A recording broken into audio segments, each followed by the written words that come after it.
She transitions into her new role as the Executive Director of Special Services and Integrated Student Supports. In this role, Dr. King will lead special services, 504, counseling, and our integrated student supports throughout the district. Dr. King most recently was our Director of Multi-Tiered Systems of Supports and MTSS here in Issaquah School District, and has previously served as a Director and Executive Director of Special Services and is a licensed and school psychologist. Dr. King is a state, national, and regional leader in MTSS and special education. Dr. King has a deep passion for alignment and cohesion across instruction, environment, and curriculum, and we are thrilled and honored to welcome her to our team in this new capacity. Dr. King. Superintendent and board, it is my honor to serve the Issaquah School District community. I look forward to working with you all. And then I get to also be excited to welcome somebody next. So I'm now here and now I'm going to welcome. It's my honor and just real pure excitement and joy to welcome Tamara Sheets to our district. Tamara is embarking on a journey to support multi-tiered systems of support, counseling, and our kind of mental health and student wellness framework. Not too many folks can tackle this job. And so Tamara has a very unique set of skills that are outlined by her background in terms of implementation of large frameworks around mental health. She is a school psychologist for more than 10 years in multiple states, has been a special education assistant director and also a director of student services. Tamara, we are very excited to have you and I look forward to the work ahead.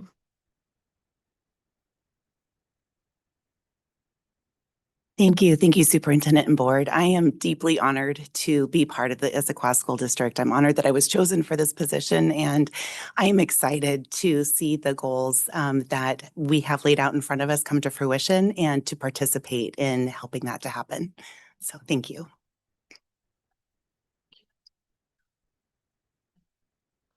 I have double duty tonight, so I'm also going to introduce Dr. Sarah Talbot. I have had the honor of knowing Dr. Sarah Talbot across multiple environments. Sarah Talbot is a deeply committed and passionate educator for all students. She has a very rich history of being an equity-driven leader, supporting students with disabilities, supporting parent partnership, and a belief in all of the work that is very important that we're doing. Dr. Sarah Talbot has her doctorate in education from Seattle University and was the building leader at Lowell Elementary, which is one of the state's leading places for inclusionary practices. It's my honor to work with her, and we are so, so grateful that she's joined our special education team for secondary special education director. Hello, Board. It's my honor and privilege to serve Issaquah Public Schools, and I'm so excited to be in special services. It's the dream job for me, and I can't wait to get some great work done.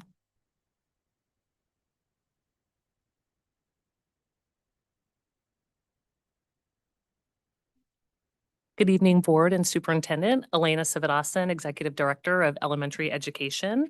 And it's my pleasure to introduce Brittany Lee, Issaquah School District's new Director of Early Learning and Specialized Programs.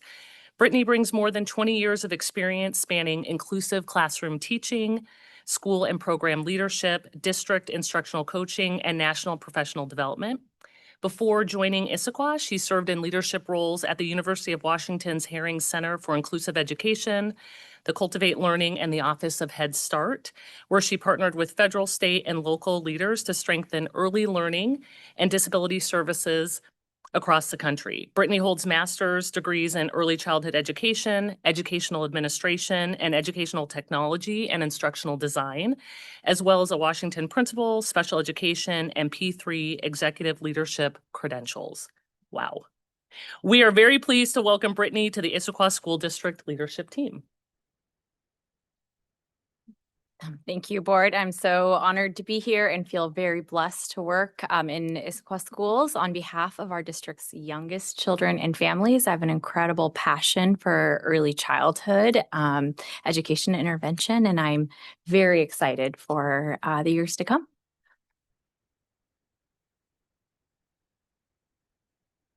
Hello, Board. And I get to return to welcome three new amazing assistant principals to the secondary education leadership team. We will start with Megan Steinman-Neal. Megan Steinman-Neal is the new assistant principal at Skyline High School. Megan brings more than 2 decades of educational experience in the Enumclaw School District, where she has served as a middle school math teacher and a science teacher, as well as high school science teacher, department leader, administrative intern at Enumclaw High School. Throughout her career, she has demonstrated a strong commitment to instructional leadership, restorative practices, and collaborative professional learning. Megan will be a tremendous addition to Skyline and to our district. Okay. I just want to say thank you for having me here today. I've really enjoyed just working in Issaquah and my team, and it has been amazing and how supportive and just how helpful everyone is. I've learned a lot, new district, new school, new role, a little bit of everything. And I really feel like I fit in. And I think my biggest belief and for hope is just that sense of belonging and helping all students find their passion and get them connected to the school, whether it's through athletics, activities, events. We had our freshmen this morning for the whole morning. I talked to them, a lot of them at lunch, and just really reiterated, just find your people, find what you love to do. And then the rest, and the rest will come. Keith had started off with like, what's the number 720 mean to you? And they're like, how many of us are here today? No, that's the number of days of school that you'll be with us. And like, oh my gosh. So yeah, when you think of it that way, yeah, that's a long time. But then we also talked a lot about, however, if you find your place, the more connected, the better your academics will be, the more passionate you'll be, and to figure out what you truly want to do in life. And that's just over the years what I truly believe in. Our job as administrators and staff and everyone is just help kids graduate and help them find their passion and their path and what is it that you want to do in life, and when the rest will come. So thank you. All right, next I will introduce Jessica Springer. Jessica brings a wealth of instructional leadership experience, having served as a teacher, academic specialist, and director of curriculum and instruction, where she led curriculum implementation, teacher coaching, MTSS, and intervention systems, as well as school improvement initiatives. She has experience working in a range of school settings in Washington and Illinois, and she is known for her collaborative leadership style, her commitment to student success, and her strong belief in building positive relationships with students, staff, and families. Jessica's leadership philosophy is centered on proactive support, restorative practices, and data-informed decision-making to help students achieve success academically, behaviorally, and socially. We are thrilled to have her join the Issaquah High School administrative team. Thank you so much. Thank you so much for this opportunity. From my first day at the district, I have been so impressed with the passion and professionalism of my school team, the district team, everyone that I have encountered in your community, and just look forward to making student first decisions at Issaquah High School. All right. And finally, I will introduce Mr. Darren Walter. Darren has served as an English language arts teacher, avid site coordinator, and administrative intern, where he developed a reputation as a student-centered leader committed to strong instruction, positive school culture, and equitable outcomes for all students. Throughout his career, he has led school-wide improvement efforts, supported teacher growth through coaching and professional learning, and partnered closely with students and families to promote engagement and success. Darren's leadership philosophy is grounded in his belief that education at its core is about people. Programs and systems matter, but the real work of schools happens in the daily interactions between students and adults. Darren is widely respected as a collaborative leader, a relationship-focused human being who combines thoughtful systems thinking with a commitment to student belonging. We are thrilled to welcome him to the Issaquah High School administrative team. First off, thank you, Will. I didn't realize you knew me that well. That was a beautiful intro, and I appreciate that so much. School board, thank you for having me, and I'm honored to be here, just like everyone else has said. And Heather, I want to personally say thank you for taking a risk with me of, allowing me to be here. And I already feel like Issaquah High is like a second home. It already has that vibe, and I felt it. I literally texted Principal Connolly like the first full week I was there, like I already feel great here. So yeah, just thank you so much. And thank you for the personal call when you hired me. That was a nice touch and I really do appreciate that. Um, yeah, I'm so happy to be here. I know I'm going to have some tough days, but I'm going to give it my all. So thank you again.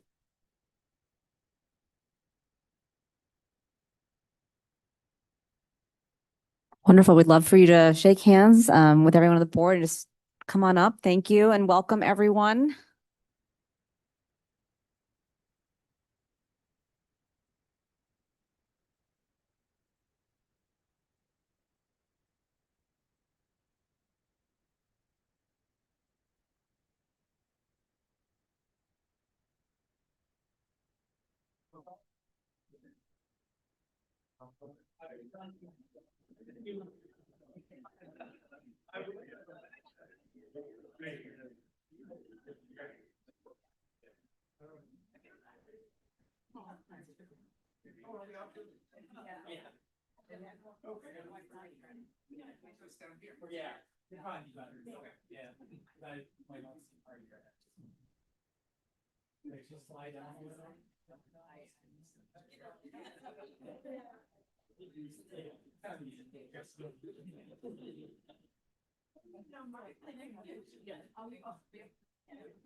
Look at me on the count of three. 1, 2, 3.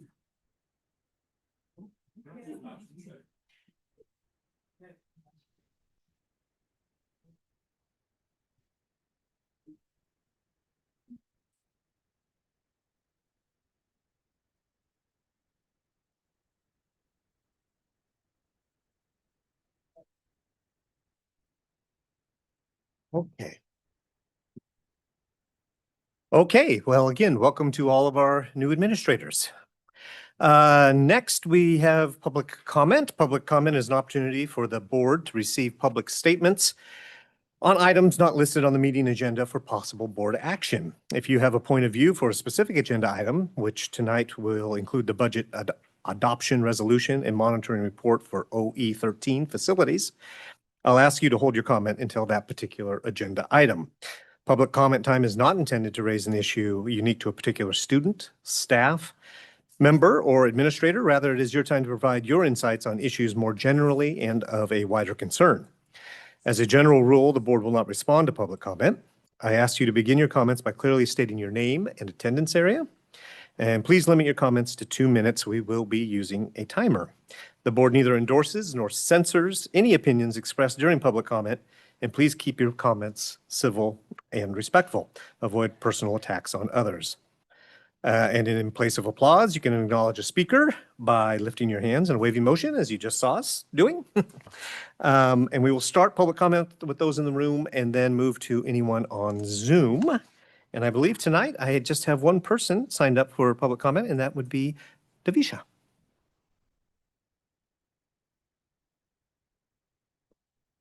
Good evening, everyone. My name is Davisha Arora, and I'm a student at Skyline High School.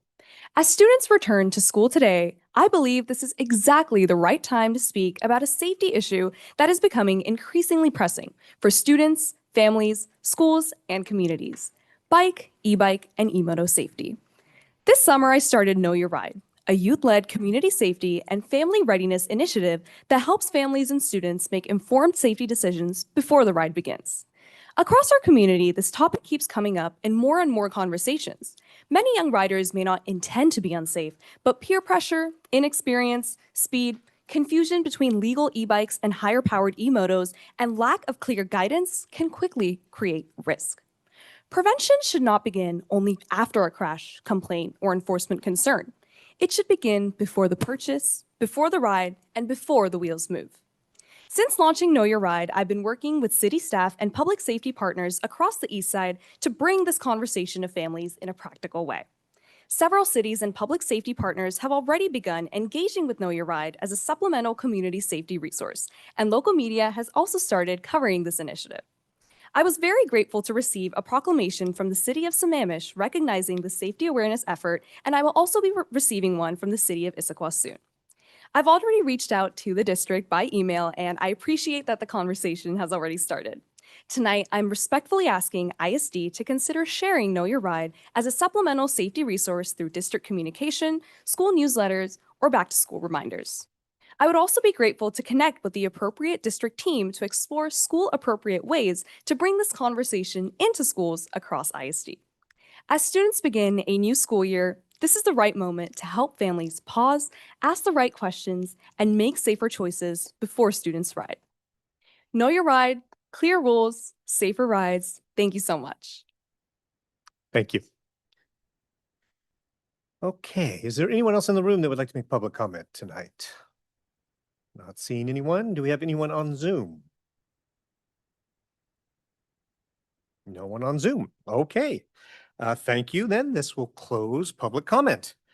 And now we will move on to approval of the consent agenda. The consent agenda is a meeting management tool whereby the board is able to pass multiple items with one motion. The consent agenda items have been reviewed by the board prior to this meeting. Any board member may remove an item from the consent agenda and place it on the regular agenda for discussion. Do I have a motion? Before the motion, can I request to remove item number 8, BEA compliance report? Yes, and I think we do that through an amendment to the motion. Is that correct? Yeah, yeah. Oh, okay. Got it. Okay, then do I have a motion? Can you repeat which item it was? Just, I didn't hear you. Item number 8, BEA compliance report. Great. Okay. I move the consent agenda is approved as amended with removal of item 8. A second. Okay, it has been moved and seconded to approve the consent agenda as amended. All in favor, please say aye. Aye. Any opposed? And no abstentions. Okay, the consent agenda passes with the amendment, and we will take up that item, I believe, after the OE 13 discussion. Yeah. Okay, that'll be the plan. Okay, moving along. Next up on the agenda is our establishment of the regular agenda. Superintendent, are there any changes to the regular agenda? There was a change actually that we made to the consent agenda, just removing a item that we will take up at a further moment in time, which was operational expectation 1. I know we're out of sequence with a regular agenda and consent agenda, but I wanted to notify the board that publicly as well as make that statement, and that will be handled during agenda planning. Great. Okay, thank you. Next up, we will have a recap of the work study that we had tonight. Prior to tonight's regular meeting, the board had the opportunity to meet with ISD administrators to discuss an overview. Oh, wait, did I jump? Your budget adoption. Oh, I'm sorry. You're absolutely right. I do not have that on my agenda. Hold on one second. So next up, strike everything I just said. Next up is the 2026-27 budget adoption resolution number 1270. And we already had a public hearing on the budget at our last meeting on, I believe that was August 13th. And we will also have an opportunity for public comment after we hear from the administration. Yes, I need a motion? Yes, I move the board adopt resolution number 1270, which establishes appropriations for the 2026-2027 budget. A second. Great. Okay, we'll turn it over to you. Thank you. Mariah Banasic, Executive Director of Finance and Budget. Good evening, board and community. So we're here presenting the resolution 1270, which authorizes the 26-27 budget. We had a in-depth hearing on August 13th at the prior board meeting, and also opportunity for public comment as well. There has been budget documents in the building at the front desk, the annual budget guide, as well as the whole annual budget available online as well. We've only received one question from one of our fact team members who reached out for clarification. And so gonna go back to the board now for any discussion and questions for this resolution. Thank you.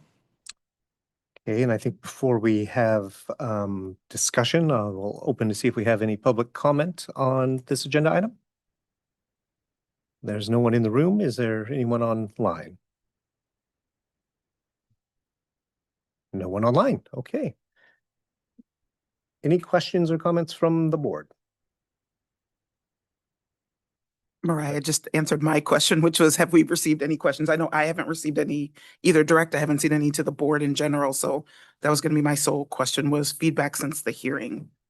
Okay. Director Gallinger? It's hard for me to go compare year over year. I love these guides and things, and I was trying to go through the big P223, but it's really hard.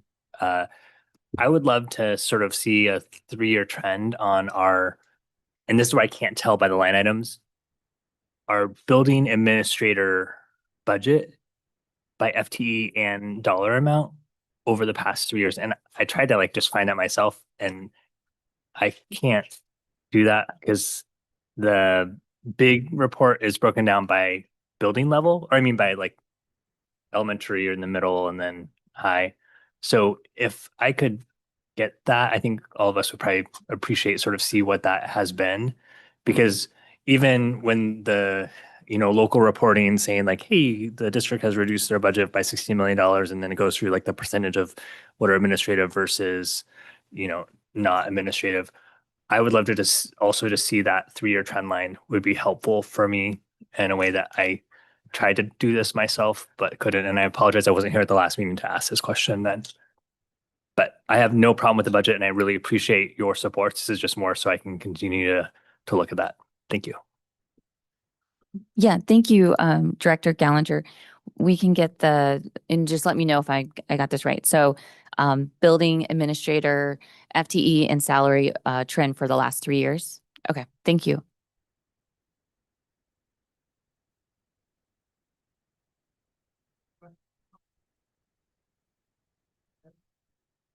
I want to thank the board for engaging all throughout last year. We did start earlier in the process of our timeline than compared to years prior on budget development, including budget guidelines, several sessions through both public meetings, work studies, retreats to discuss our fiscal climate.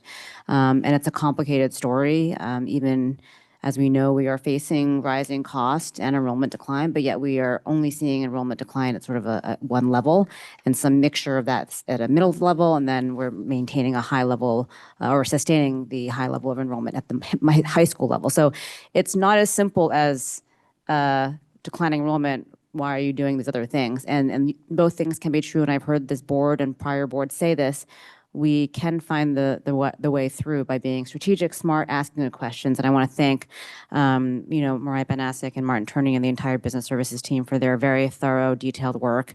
It's really been very precise over the past couple of years, and I'm very honored to have you as colleagues and leading the charge during a very challenging fiscal environment. So thank you. Director Mullings.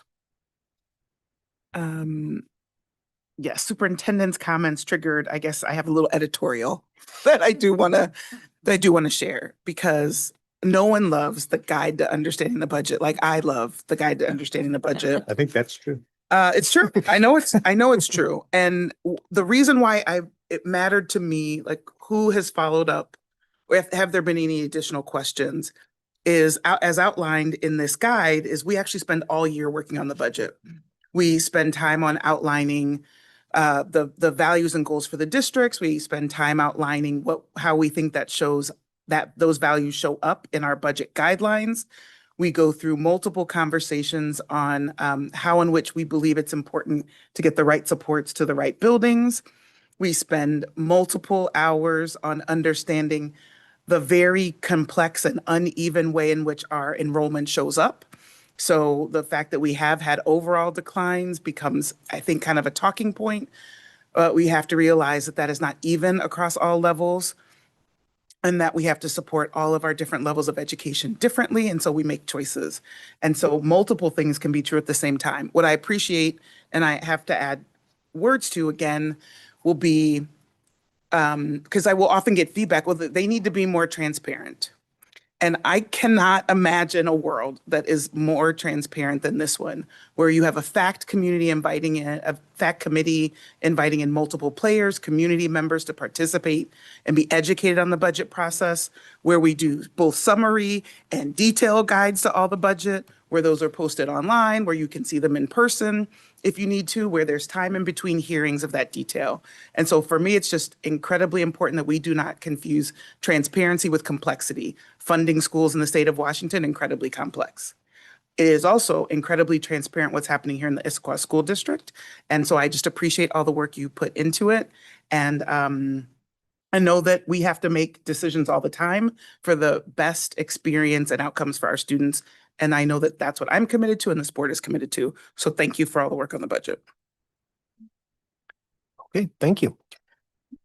All righty. Well, I think we have a motion in front of us for the adoption of the budget resolution. All in favor, please say aye. Aye. All opposed, nay. Any abstentions? And the motion passes. Great. Thank you very much. Thank you. Okay, let's see if I can get this train back on the tracks. Moving along to the work study recap that I was so eager to get to. We will now have a discussion about our work study that we had before the meeting tonight. We had an opportunity to meet with the mini ISD administrators to discuss an overview and update on the school-wide behavioral plan. So I will open the floor to my colleagues for any comments they would like to share. Director Coyne. First, I want to thank Dr. Stephanie King and the other members of the cabinet who helped to present the plan to us tonight. I think it's wonderful to see the work that's being done to create consistency on a school-wide behavior plan. I think collectively, it's spurred a lot of good conversation in terms of what's next and in kind of the phased approach with this. I think, as we looked at it, probably this was the initial kind of foundational phase. And I think a lot of exciting next steps that will come out of it. So I found it to be a useful and informative conversation.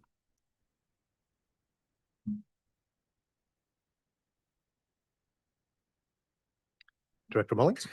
Yeah, so good work study as always. I always appreciate the opportunity to go deeper on some of these topics. Certainly behavior management is one that comes up that's important, that it's a critical topic to make sure that both our staff feel supported. We have clarity for our students. We have clarity for our families.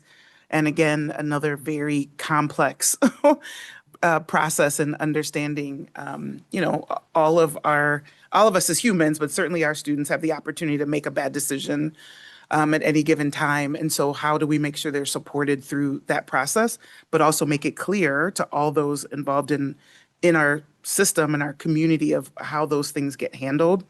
I love process documentation, so it's great to see documentation of some of those things. I'm excited that work was done in concert with our teachers and in hearing the lived experience of what's happening in the building to come up with what good plans are. And I'm I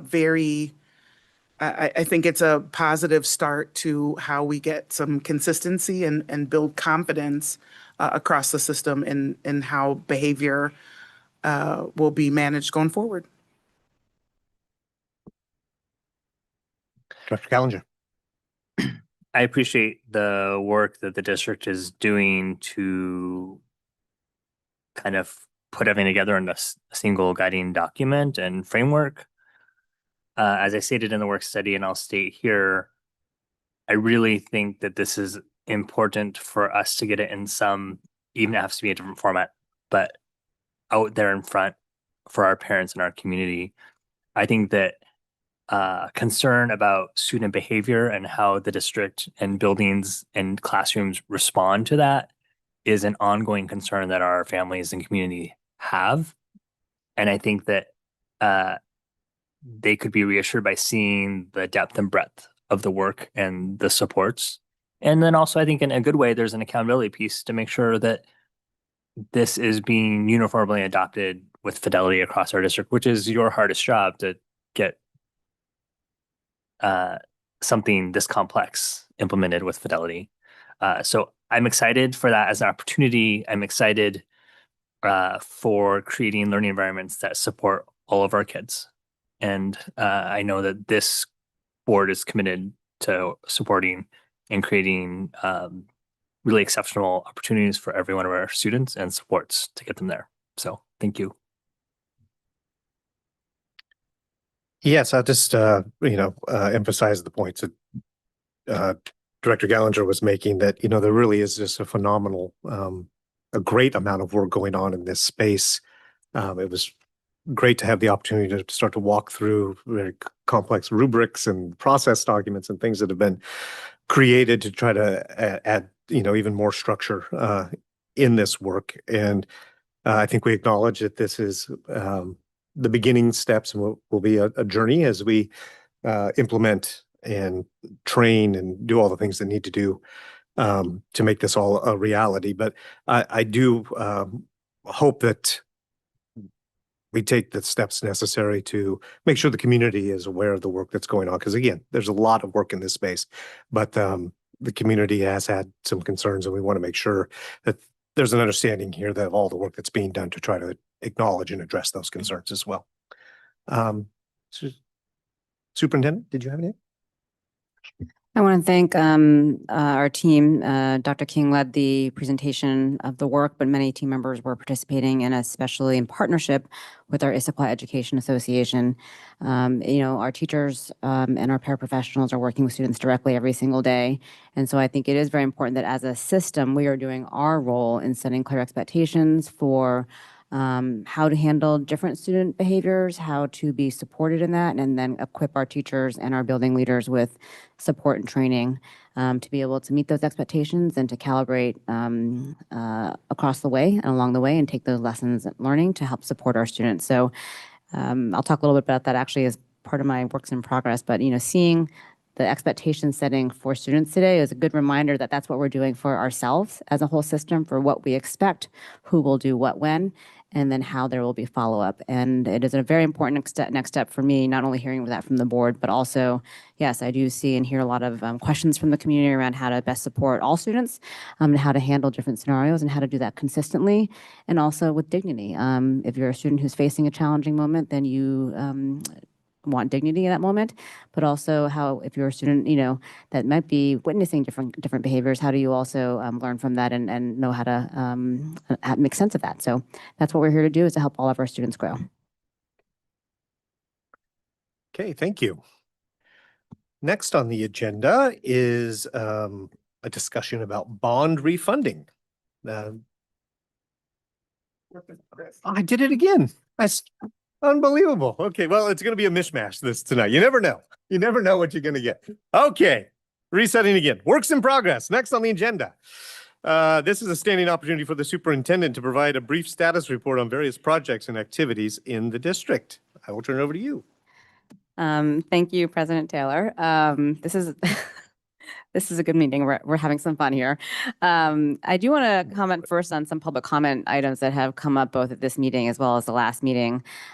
We are making sure that we do outreach when we can to do follow-up with folks that bring up topics that are important, that are clearly ones that need further discussion and also inquiry and learning. So I do know that Dr. Carver, Shireen Carver, is going to be following up with some folks that came to the last board meeting for public comment to discuss educational technology, those implications. That's a really important topic for us all to be grappling with. And then even tonight when we hear about e-bikes and scooters, that is a topic that's also coming our way at the district level as an area of opportunity. So I know that our team will be following up as well. So there's lots of work to do on that. So that's my sort of additional turn here on how we think about public comment and how we might be taking that as a next step. So the public knows that we're listening, but not just listening, but also taking some next steps as well. But today, the biggest highlight was this is the first day of school. So not for kindergartners though, but yes, but for everyone else, although kindergartners did come on campus for their family connection meetings with their families. It was a great first day, and so much of my focus focus, actually all of my focus is going to be on some highlights from across the district as we started the school year. I did start my day with a live interview with Savannah Welch at King 5 outside of Newcastle Elementary School. This aired around 6:30 in the morning. And Principal Julia Dorn was up next as part of the back to school coverage. I spoke about our priorities to center on well-being and learning opportunities so students thrive. The building of a new high school. I shared the complexity of the challenges that we do face, such as many districts with the state, across the state, with budget and resource allocation amidst declining enrollment and rising costs, with the notation that our enrollment is uneven at different parts of the district in terms of levels and grade levels. I wish students well as they think about finding joy and hope in their school day. And then we also had additional coverage that was part of that package to highlight the Mandarin preschool that's starting, which is the first and important step to building out the dual language track for Mandarin. That's been part of our levy. That will be in a planning year this year and launching next year. We also got some highlights about our new electric buses as part of our sustainability efforts. So I visited Pacific Cascade Middle School, Beaver Lake Middle School, Endeavor Elementary, Cascade Ridge Elementary, and Issaquah Valley Elementary Schools. At Issaquah Valley, I'll start there because I said it last. I was joined by Issaquah's Mayor Mullet, who visited 2 fifth-grade classrooms, including a dual language classroom where students taught him some words and a sentence in Spanish. I saw students ask the mayor about his role, and they were very curious about his furniture and also about public safety. Yes, does he sit on a throne was one of the questions. Yes. Yeah. I mean, it's, you don't want to imagine what a mayor does. And, you have images of other important people, as well. So I also saw students excited about school, picking up their pace as the bell signaled the start of the school day. A handful of students who were reluctant, though, to separate from their caregiver, which is to be expected on that first day of school. I saw students greet their friends and smile as they walked into school or to different classes. I saw students listening and getting settled into their classrooms. I saw students transitioning, middle school students, asking for directions or help with their lockers, common questions. Where do I find this class? How do I get into my locker? And elementary students just arriving and taking on new arrival patterns. I saw our families taking last minute pictures and saying, I love you and have a great day. I saw new families excited but a little nervous to be in a new school, wondering what the day would be like for their child. And I saw families greeting teachers and staff with both hope and recognition. Our staff were welcoming and smiling as well across the district, always wishing me and others they were passing by with a have a great first day. I'm so excited about the school year comments. Our family volunteers were helping with the family connection meetings for kindergarten families, and our office teams were very busy helping students all day long. Our leaders in our buildings were trying out new arrival procedures to ease the traffic flow and ensure a smooth and safe drop-off. Our leaders were providing lots of instruction already and clarity on expectations for how to navigate lunch, how to navigate hallways, and how to really ensure that the expectations for positive behaviors were going to influence and foster a sense of belonging and also community across the school. So that's my nod to sort of what we have to do to make clear expectations, an important part of our ritual and routine. So it was a great day, and all of our cabinet team members and many other support staff across the district were out in schools and covered all the schools across the entire district all day long. And really thankful to have our role to be able to wish staff well, students well, and families to have a great year. So that's a recap of the day. It was really very fun and very joyous, and we're excited for day 2 tomorrow. Great. Okay. Next up is capital projects update. No, I kid. Okay. Next up is bond refunding. The administration and Foster Garvey PC, Piper Sandler, and Northwest Municipal Advisors are here and will update us on recent refunding of the 2016 bonds and potential savings for 2015 and 17, which is all very exciting. So I will turn it over to you. Thank you, Director Taylor. Mariah Banasek, Executive Director of Finance and Budget. In June, we refunded the 2016 bonds that resulted in $18.6 million in tax savings with also the drawdown of the debt service fund. Tonight, Trevor Carlson from Piper Sandler is here to discuss an additional opportunity for additional savings for our community, as well as Lee Marquisio here, our from Foster Garvey, our bond counsel, is here as well. I'm going to go ahead and welcome Trevor to the podium. Thank you.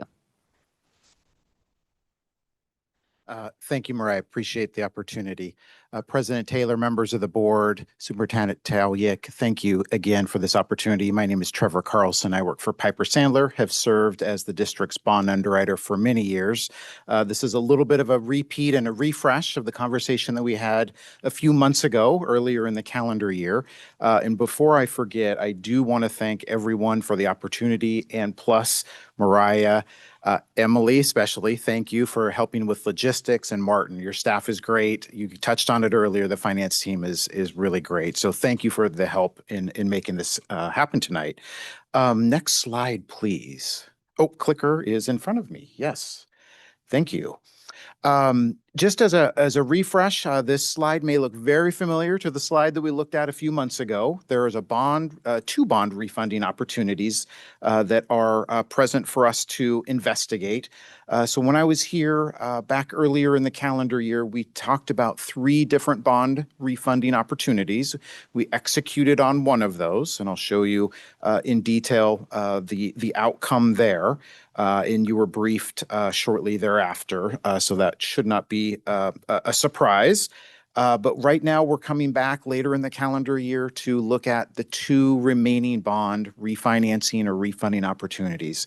And again, the sole purpose of these activities is to create an opportunity for the community to realize taxpayer savings from lowering property taxes, lowering the interest cost on some existing debt. Okay. And please feel free to stop me and ask me questions while they're fresh on your mind, if that's okay with you and your process. A summary of the bonds that we refinanced. We closed on June 17th. Those were bonds that were originally issued in 2016. The picture there is a snip from the offering document, the front page of the prospectus, if you will. The bonds included in the maturities 29, 30, 31, and 32 were all refinanced and closed that transaction again on June 17th. The next 2 opportunities are the 2015 bonds. Same snip from the offering document. And the 2017 bonds. And I'll go into detail on what those opportunities look like after we do a quick summary on page 5 of the savings realized for the 2016 bond refunding. I'll focus your eyes, if you don't mind, kind of in the bottom box there, the last 3 line items. Total savings net of all costs, $18.6 million. And Mariah touched on this earlier. We utilized and released strategically dollars in the debt service fund, which contributed towards maximizing the taxpayer savings with that transaction to the tune of $12.2 million. The present value of those savings is 4.3%. Kind of the efficiency factor, if you will, is that last line item at 3.41%. In the resolution that you passed earlier in the year, we incorporated the refinancing opportunities, all 3 of these, in one single resolution that expires at the end of the calendar year. So there is not an additional action on your part for us to move forward. So again, thank you for doing that, because it's created some flexibility, and I'll show you an important outcome from that flexibility in just a couple slides. The green box there, the second column in from the right, highlights those total savings over time, adding up to that $18.6 million. The flexibility that I mentioned, page 7. This is a graphical representation of a 5-year maturity, a tax-exempt AAA rated index. You can see the squiggly lines going up and down. It traces the movements of interest rates over time. This goes back to the beginning of the calendar year of 26. You can see the pretty substantial increase in interest rates at the end of February. That is when the conflict in the Middle East started, and interest rates increased pretty dramatically. There's a green box there highlighting the approximate level of when we locked in the borrowing costs for the sale that refinanced the 2016 bonds. We were actually targeting to go into the market a little earlier when that spike, kind of 1, 2, 3 spikes, if you will, just before that time period. The flexibility that you gave us with that resolution allowed us to press pause. Just didn't feel right. We had a massive increase in interest rates. The market just felt a little dislocated. Your team was great. We had conversations. We pushed the pause button. Shortly thereafter, the market tone felt substantially better, and we executed a successful transaction kind of during that time period where that little green circle is. Since then, interest rates have escalated a little bit higher, kind of trailed off again. You've seen a pattern there. Volatility. We've seen a lot of volatility in the financial markets. The headline risk is substantial. Off again, on again negotiations are really a big piece of driving that, the Middle East conflict negotiations. So we're trying to tee ourselves up to refinance the next set of bonds, the 2017 bonds. Same format as what we looked at earlier for the recognition of refinancing the 16 bonds. The total savings, the third number from the bottom, at the bottom box there, again, these are projections. We're not locking in borrowing costs for many, many weeks. But as of now, we're thinking we're in the range of about $7 million for the total savings net of all costs. That efficiency ratio is quite a bit higher. It's 8%. Remember on this 2016s, it was in the 3% range. The big difference is, think of the cost of your existing mortgage for these specific bonds is higher. It's at 5%. And so the difference between about 3% where we can lock in borrowing costs versus 5%, there's just more potential there. Hence the greater efficiency ratio, that bottom line number of 8.04%. So we'll keep our eye on the market as we move through time. The 2015 bonds, converse to almost the antithesis of the previous slide. In the opportunity, the cost of your existing debt is really low. The differential between borrowing costs now, the existing mortgage cost, which is the average coupon, the 1, 2, 3, 4th line down at 3.32%, there's just not as much capacity of interest cost savings. My gut tells me we will never refund these. We threw them into the mix just in case. We'll always keep an eye on them. Again, the good thing is the existing mortgage is really cheap and it's a very efficient borrowing cost. So that is a great thing in and of itself. The projected savings based on kind of a cash flow on an annual savings basis. Again, that kind of 7 million number we'll be looking at as we move through time. And what we're up to now is briefing you tonight. And again, happy first day of school.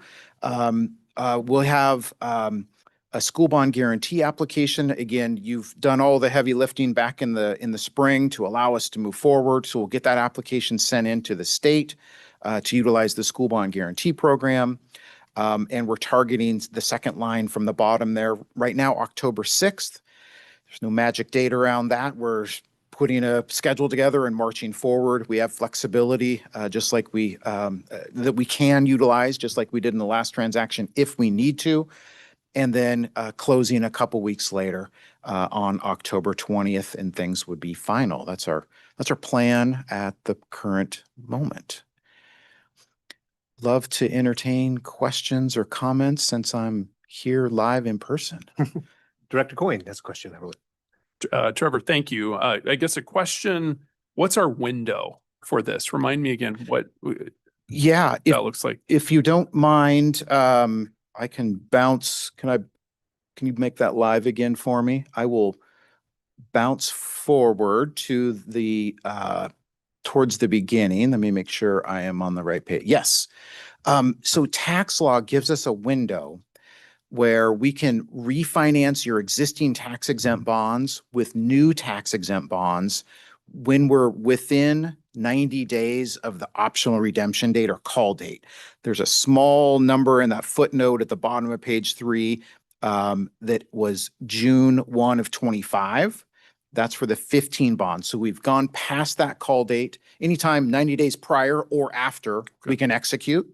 And that's the most efficient because prior to that, we would have to use taxable bonds, which are higher borrowing costs, to take out tax exempt bonds. And that arbitrage play rarely works, except it did for a short time in 21 when interest rates were really, really, really low based upon fiscal and monetary stimulus. On the 2017 bonds, that call date is December 1st of this year. So basically Labor Day-ish is when we could, the earliest we could close. And does it go beyond? So you said Yeah, 30, so so 90 therefore days after, after. so we could go essentially the first quarter of 27? Oh, yes. Okay. Yes, anytime thereafter. The one thing that you do need to consider, and I kind of try and frame things in extreme to kind of, I guess, kind of highlight the opportunity.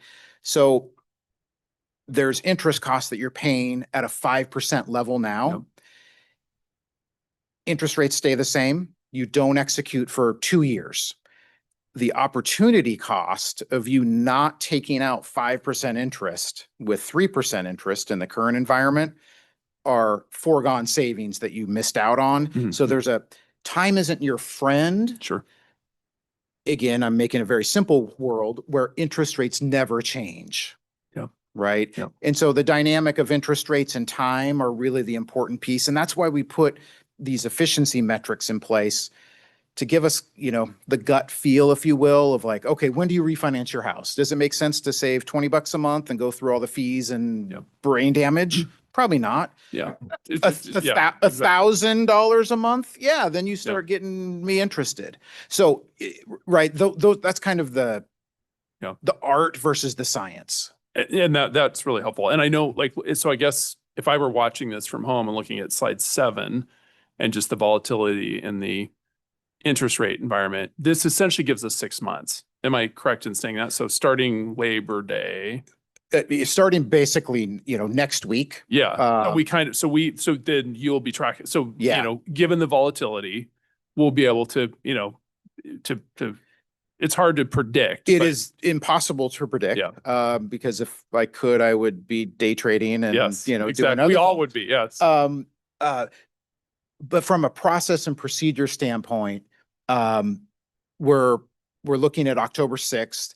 One of the key pieces here that's driving that is once you submit the application to the school bond guarantee program, they technically would like 30 days between the receipt of that application and pricing of the bonds. So there's some kind of internal hurdles that we have to manage. But we're still in the, a relatively quick turnaround timeline. Sure. Okay. That's helpful. Yeah, Thank you. Yeah, great question. Can I just ask a follow-up on that? Yeah. Because it has been in the news quite a bit about the volatility of the bond markets and everything that's been going on. And again, you might not be able to answer this. I'm asking you to look into your crystal ball as well, but you have more experience with bond markets. Are those markets moving fast enough, though, that it could jeopardize the refunding? There is always a possibility if the graph on page 7 just keeps going up and to the right. In the treasury market, there's been a lot of headlines where the 30-year treasury is at 20-year highs as far as a yield. A lot of factors there. One of the major factors is we've clicked off 20 trillion in federal deficit, right? And the amount that we're paying on interest is becoming very significant. It's a significant line item up there with Medicaid and Social Security and interest on the federal debt. The bond market is very attuned to inflation, deficits, and at a certain point, if those get out of control, you can look at examples like Greece, right? What was the word that was associated with their credit situation? Austerity. What does that mean? Very difficult decisions to scale back on programs and spending. Argentina's gone bankrupt twice. Those are the extreme examples. I think what will settle markets, and there's a couple other things going on. I mean, there's also a massive amount of debt that's being fueled by the AI build out, right? These hyperscalers are borrowing massive amounts of money. It competes with the treasury market. The fixed income market and the treasury market's the biggest market. It's way bigger than the stock market. It drives everything. So the 10-year treasury note, keep an eye on that. If it's going up and it keeps going up and to the right, we'll be assessing as we move forward. Okay, thank you. Yeah. Dr. Callahan. I sit on the state school construction technical advisory committee, and one of the conversations was the concern about potentially downgrading of Washington State's bond rating and how it is the backstop for all of our school bonds, and that generally works in our favor at the market. Yes. But that would then be not working in our favor. Yeah, that would be a slight detriment. Moody's Investor Service, for example, did put the state of Washington's AAA rating, the best rating, on negative outlook, which means they are seriously assessing the financial stability of the state, looking at tax inflows versus, programmatic cost outflows.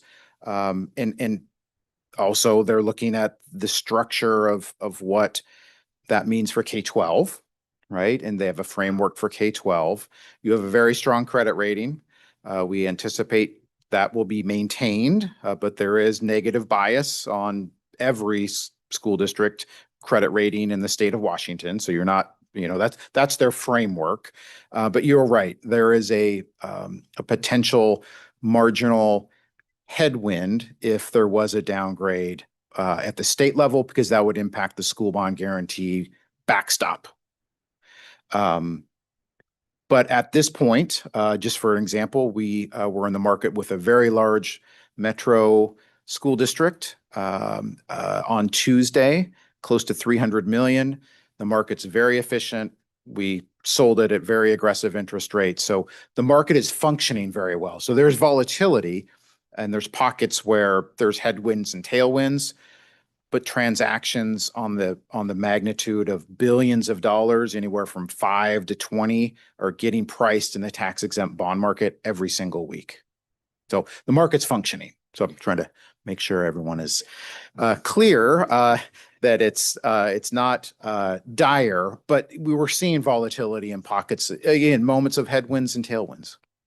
My question was, in that scenario, if that were to happen, what is the impact statewide? I mean, since you obviously do this across the state for Washington school districts. Yeah. So what would be the estimated financial impact to school districts statewide collectively if that were to happen? Yeah, I would, I don't want to go too far out on a ledge because every credit that comes to market is different, right? You're in a very elite credit rating situation. Other school districts don't have that, most school districts don't have that same level of FICO score, if you will. So the differential for lower rated districts, I think there would be a little bit more of a penalty.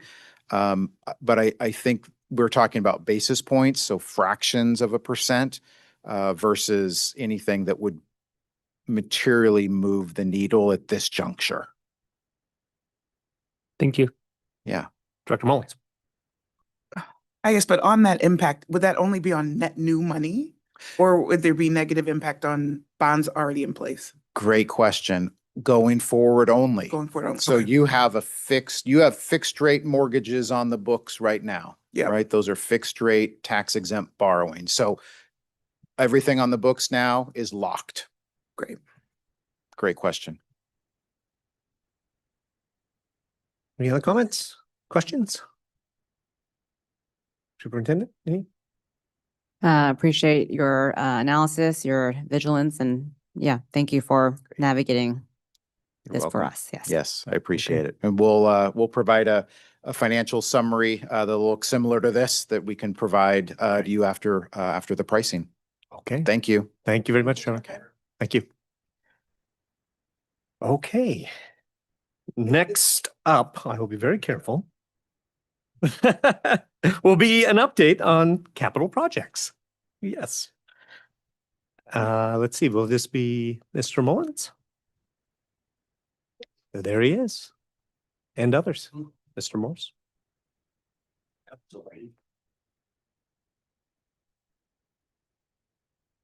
Good evening, Tom Mullins, Director of Capital Projects with the district, here to give you a quick update on the capital projects. I'm going to share a quick update on the Beaver Lake Middle School modernization project and then provide status on the new high school. Just wanted to let everyone know, because it was a year plus in the making, that the Beaver Lake modernization of elevator is complete and we can move on. We started out with pictures this time for the new high school. This is a photo taken a couple weeks ago, a little over a week ago, and just shows the whole site taken from the northwest looking southeast. If you notice out in the distance, there's no big water tower out there. This is where the water tower, the old water tower used to sit, and they've started cutting that portion down. It's down, they got to take it down 15 to 20 feet. This is the retaining wall work. You start to see, I think in other board meetings, I've described how we need to create almost a tabletop flat area for the school to sit. You'll see around the edges, a lot of the edges look like that, where you has to be up in there, create a flat. Create a flat, you'll be able to see that more in other pictures. This is more retaining work going around the outside. This is one of the retaining walls inside the site. You come in the drive, that's the parent loop goes up there. That wall will hold up the new sports field. Those big piles of dirt back there on the upper left are going to be removed. They're what we call strippings, and they're taken down as Cedar Grove compost to mix with their product that they have, and it creates the compost people use in their gardens in different areas. This is the slab of the high school building itself. This is the administration entrance area. It's kind of interesting. That's they become, over the last 10 or 15 years, you have to keep that very sealed. It's the vapor barrier. There's no openings. No water can make it up through. That's now poured. It was just after this photo was taken. This is a new parking garage, kind of hard to see. There's about a dozen columns back there, and that's the parking garage. This slab is now poured also and will be much more readily visible when we the next update. This is the area of the picture mainly looks at the area of the foot where the new sports field will be. The big yellow deals click together and they're under the football field, and they'll be part of the storm detention system, and the water will be stored underneath those. If you visit the site, we'll take you over and look at them and see how they lock together and create underground caverns. All the water sits underneath there, and then as it builds up, it gets metered out to the surrounding stream. This is part of the large stockpiles of dirt that I pointed out that'll be moved. They're removing 30 to 40,000 cubic yards of strippings off the site. And again, it's all going down to Cedar Grove compost. Some major milestones, activities to celebrate this. I kind of got crazy with the graphics there. I was told to celebrate our accomplishments, so I thought I'd throw in some good stuff there. The 228th Avenue right-of-way permit was approved. It was a tough one. It was a two-step process, had to be reviewed by the city of Sammamish first. They completed theirs on August 13th, and the city of Issaquah, as promised, moved their portion through very quickly, and they started work earlier in the week. You'll probably start seeing some activity along the road there on 228th. The water tower was taken down and removed from the site, and the contaminated soils just finished up today. They completed taking all those out. Continue on with the site grading, excavation, and dirt work, retaining walls, and utility infrastructure. Oh, one other thing here. The soil nail wall is the big retaining wall that'll go along 228th. And if you drive up 228th, you'll start seeing that activity along there and you'll start to see that wall be installed. The slab for the north half of the building was poured Monday, the August 17th. The remaining slab is done. Structural steel erection starts the end of this month. That's scheduled for the 31st, and it lasts about 2 months. They'll have a topping out ceremony at the end of October. And part one of the required water and sewer tie-in on the Providence Point property is complete. The remaining portion is due to happen, I think they said right around September 15th. And Providence Point has been notified of the work. Schedule. A little hard to see. I'm still working on trying to how to get a graphic that is visible on the screen. It's a little tough, but it shows the construction activities. Yellow line is where we're at and shows the remaining activities. These bottom four are some certificates of occupancy, and the last one is the first day of school in the 27-28 school year. Exec Director Morse is going to do some key takeaways. Jason Morris, Exec Director of Operations. Thank you, Mr. Mullins, for the updates. A few just big picture key takeaways. Been to the site a few times, Superintendent, and I toured the site just last week. Construction is progressing on schedule, which I love to hear that. Procurement of major supplies, building site materials, infrastructure is active and underway. The main building has transitioned from foundations into vertical construction. So Tom mentioned that you saw the vapor barrier that was yellow. That has all been poured slab on grade, and they are ready to install footings, and we're going to see steel start to go up as Mr. Mullins said this month, at the end of the month, and then moving on for the next 2 months. So that building's really going to start taking shape. You can start to see it when you're there. You can almost start to get a glimpse of that footprint and that floor plan. It's really exciting. The other exciting thing, in my opinion, is that there are multiple activities taking place at any given time. There's site developments happening. We're pouring concrete. We're grading. There's utility work happening. It's a busy site, and things are changing daily. I can't wait to go up there next week because I think it's going to be a radical change from when I was there a week ago. The interior build-out, or before I skip along, I'm sorry, as Mr. Mullins mentioned, athletic field is underway. Of course, they have to get that underground storm system put in, and then preparing for future road work on 228th, which you'll see that activity happening now. I drove by today. You can see some of that work beginning. And then interior build out will begin later this winter and take place all the way through spring, which is going to include, the inside of the building, framing, construction, finishes, elevators, things of that nature. Milestones. We're still looking at June 21 for substantial completion. And then the site itself, so the building would be substantially complete, but the actual site August 13th and on time for start of the school year. Tom and I can take questions if there are any. Director Anderson. First, I apologize. I do have quite a few questions, but hopefully they're not too difficult. Thank you for this update. It's really exciting to see this progression, and I can't wait to get out there again and actually see stuff starting to come out of the ground. Before I jump to my questions on the new site, because I wasn't on the board when I think potentially the last Beaver Lake elevator project, I don't want to open old wounds. I'm just curious, a brief update on what that was and if the final cost versus budget, where that fell.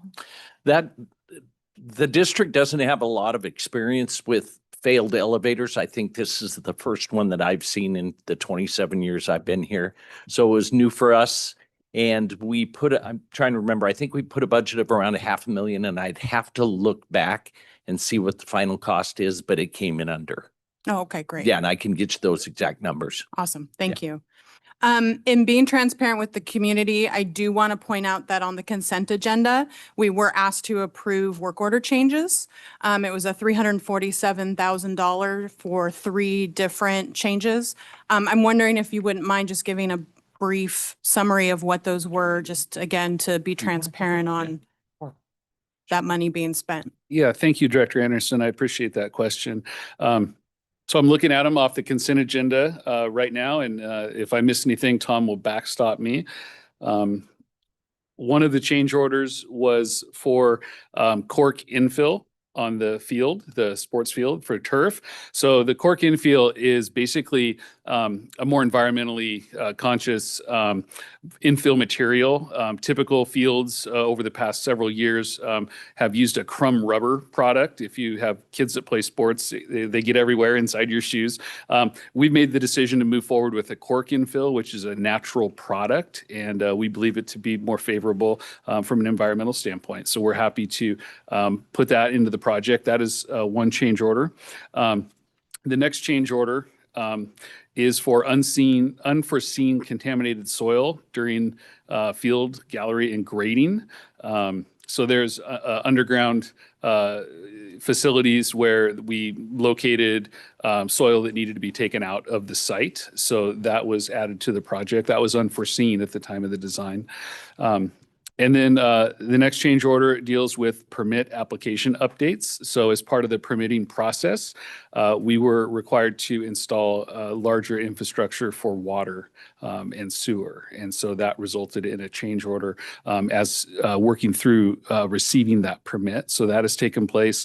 And then an unforeseen access requirement. So we did some additional road work, a left turn lane on 228th that was required through the permitting process to achieve that permit and keep the project moving forward. So those were the change orders that were on the consent agenda.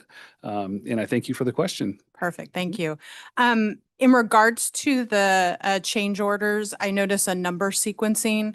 Are we only seeing the ones where there's money attached to it? Because there's PCO 007 through, let's see, no, sorry, 01 to 06 and 09 to 11 that just haven't seen, and I'm just assuming there's no cost. PCO stands for proposed change order. Yeah. And some of those change orders that are sitting out there, proposed change orders have not got their costs fully pulled together yet. Oh, okay. So the numbers will start to fill in, but not every one of them.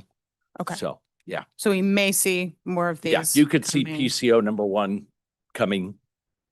If it ends up being a no cost change or, no cost change, you won't see it. Okay, perfect. Thank you. Can I just have you clarify just what happens with change orders? We haven't been building a building in a while, so I think it's important to just explain our process, our approach, contingency, because I think, as you said just now, there are more probably to come, and so it's a good setup to be able to explain that.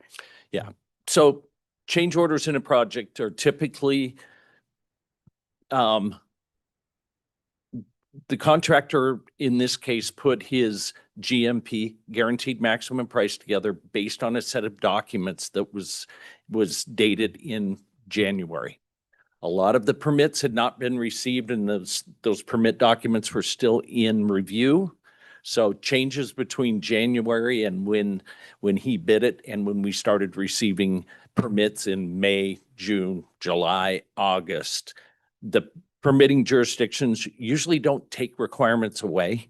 They usually add them in, believe it or not, surprisingly.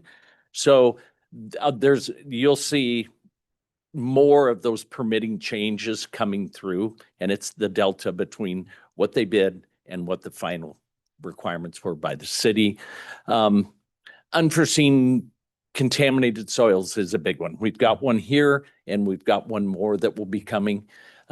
It appears that there was an old underground storage tank that was removed sometime many years ago, but they didn't clean up the soil around it. So we ran into that, and there's another small location like that also out there. Any revisions, anything that the district adds after the fact as we go through, we need a change in a room. You know, this room, as programming has changed throughout, you know, we make revisions. We want to change this from this. We want to add electrical. We want to add these different things. We're trying to keep all of those to a minimum. All of them are reviewed to make sure that they're not in the original scope of work with the contractor, that the pricing is fair for what we're getting, and that it can be covered in the project budget, generally from the contingency. Or can it be offset by other savings in the project? There are savings, other areas in the project that are saving money. Not, you know, it's not a lot right now, but as we move through, we see more of that. So, yeah. Thank you. Yep. Could we add to this presentation in the future, just kind of keeping track of those? Again, to me, it's just important with the transparency. And then also if we're approving these, you know, just having it visible, you know, kind of keeping track of that. Yeah. I'm assuming all of these are kind of within our contingency fund, Yeah. you know. So Yeah. just as a recap on that, the contingency fund we're using this 347,000 is about 2.6% of the available contingency for the project. We want to keep that as low as possible. Mhm. So, but just keep it, and we're approximately 24% done with the project. So, but That's great. yeah. Yeah. On slide 8, I don't recall seeing the retaining wall of that scale. So that was kind of surprising, you know, again, just my recollection of what I saw on maps and things. Have we had any geotechnical issues that we've encountered with that wall, especially that one that is going down by the road? It's No. very steep. Yep. And are there like inspections that are required throughout the process? Oh, yeah. All of the retaining walls, all of the earthwork is rigorously designed and reviewed by not only by us, but the city does what they call a peer review with a geotechnical engineer of their choice there. And then we have a geotechnical, as the contractor's installing it, we have a geotechnical engineer that's out in the field inspecting it as it goes in and making sure that it meets all of the requirements. And when you come out to the site, it's pretty amazing, some of the size of some of these retaining walls. I'll bet. Now, they don't meet the Cougar Mountain Middle School size walls, Right. but length, they go on. These are some big walls. Yeah, my daughter was at Cougar Mountain for camp over the summer, and it was just breathtaking to stand out there and see. Yeah, that was amazing. Yep. I was in supply chain for over 2 decades, so I'm curious if there's any concerns with materials that we foresee. Right now, I just had a discussion, today is Thursday, Tuesday, with the contractor about, they get their steel from Canada, the raw steel, believe it or not, comes from the United States, goes to Canada for the forming and making of the actual parts, and then gets shipped back. Right now, they're not thinking there's going to be anything significant, but more to come. That's a situation that's changing on a daily basis, but they're not overly concerned at this point. Okay, good. And then just the last thing I have, and this is more of just a request, and it might bleed into our next topic on the new high school. But I know that, you know, construction is very important, but I know there's going to be a lot that's going to be required after construction's done to get the school open, you know, with furniture, fixtures, equipment, technology, getting the staff moved in, you know, all of that. And so I'm wondering too, if we can potentially get similar timeline, you know, things for that in the near future. I know we're probably just starting that with, like, I think I saw in the other presentation, furniture is going to get ordered in November, Yep. things like that. I would just love to see that process as well, because we want to make sure we're staying in our timeline, you know, so we're ready for August 2027. Absolutely. And all that's in underway, and we will do an overall project schedule. You're right, we tend to focus on construction, but Yeah. those are very important parts of the project, and we'll make sure we stay focused on those also for presentation purposes. Amazing. Thank you so much. Thank you. Dr. Coyne. I have a quick, somewhat selfish question as a Sammamish resident. So in slide 16, I drive by the school site every day on 228th and thinking about the road improvement work that is important, but obviously will cause significant delays. Do you have a timeline on when that more significant work will be taking place? Will there be notifications that's coming out that would be coming out from the district families on that? What will that look like, I guess? So there's two portions to the right of way work. There's 228th and there's Southeast 43rd as it comes down around the corner. 228th this year, the remaining of this year, you will see construction along on the Issaquah, the school district property side of the road. It won't affect the 2 lanes other than having construction near. Okay. You won't see a lot. There's 2 crossings that have to happen. They'll be done quickly and coordinated during certain hours in the least amount of traffic time of the day.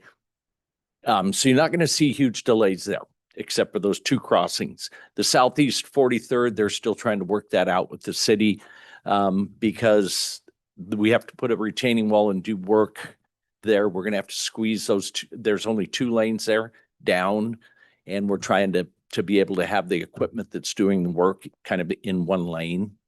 And we're still working that out. And hopefully it's not going to be a total stop of that traffic. It's going to be just a slow down, skinny up the lanes, and people will still be traveling through. And so the major works, you said, when is that potentially taking, like where it could potentially be a stoppage? Yeah, or hopefully it won't be, but the next spring when we do the work, swap lanes and we do the existing side, then you'll swap to the newly improved side. Okay. And that I would think would be more of a disruption. I still don't think it's going to be significant. Okay. Now, I don't want to eat my words there, but they're assuring me that they're doing everything they can to not, and they're being told by both mainly city of Sammamish, you're not going to, you're going to do everything you can.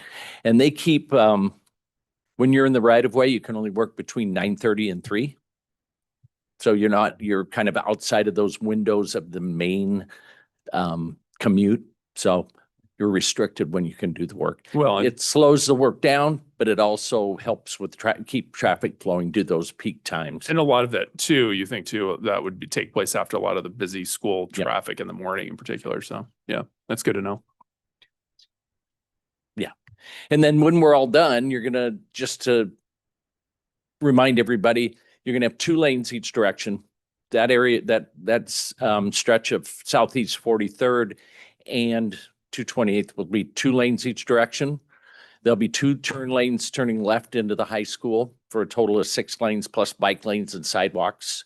So it's going to be a significant change from what it is now. In an improvement to the city of Sammamish road. Yeah, I think it'll be good. I do think some type of communication. I'm sure that's already being thought through ahead of time, just because it's not. This is a change. I mean, it's not a road that backs up. It's usually a pretty easy thoroughfare to get through. So this will be a significant change for folks like myself that commute on a regular basis. So I just think we want to make sure that we're letting folks know. We're working with city of Sammamish in their cone zone and some of that, and also city of Issaquah Public Works. So great. Awesome. Thank you. Okay. Any other questions? I appreciate the festivity on the couple slides. Good festivity. Yes. Is it okay if I just jump in real quick? Yeah, go ahead. Because I do want to just thank particularly Tom and his team, just kind of keeping this progress going on the site there. He mentioned the change order progress being so low, just a little bit of that contingency so far being this far along. And that's the beauty. We said this design build process has its benefits, and I think we're seeing some of that right now. And we hope to keep that continued, and also that we built in quite a bit of contingency in this project, knowing that we wanted to make sure we got this done in the right way. Also want to thank them for reaching out to the neighbors of the site, and then we have regular communication. The team's in contact with them on a regular basis. And also, I do know that you have a strategy for that road communication with our communications department. So there is a plan in place that we talked about. So just wanted to reaffirm. Okay. Thank you. Thank you very much. Appreciate it. Next up on the agenda is an update on the new high school. So I will turn it over to the administration.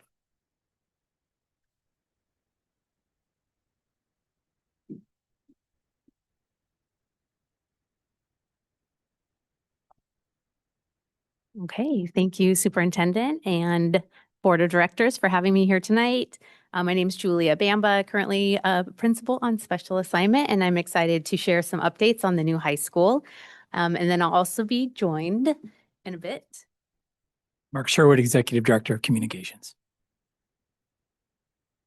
Okay, last time we presented was the very end of the school year in June. And so today I just want to share that we have a lot of work ahead of us in this year. And so just preview some of that work as well as share some key dates that are coming up that I think are really exciting.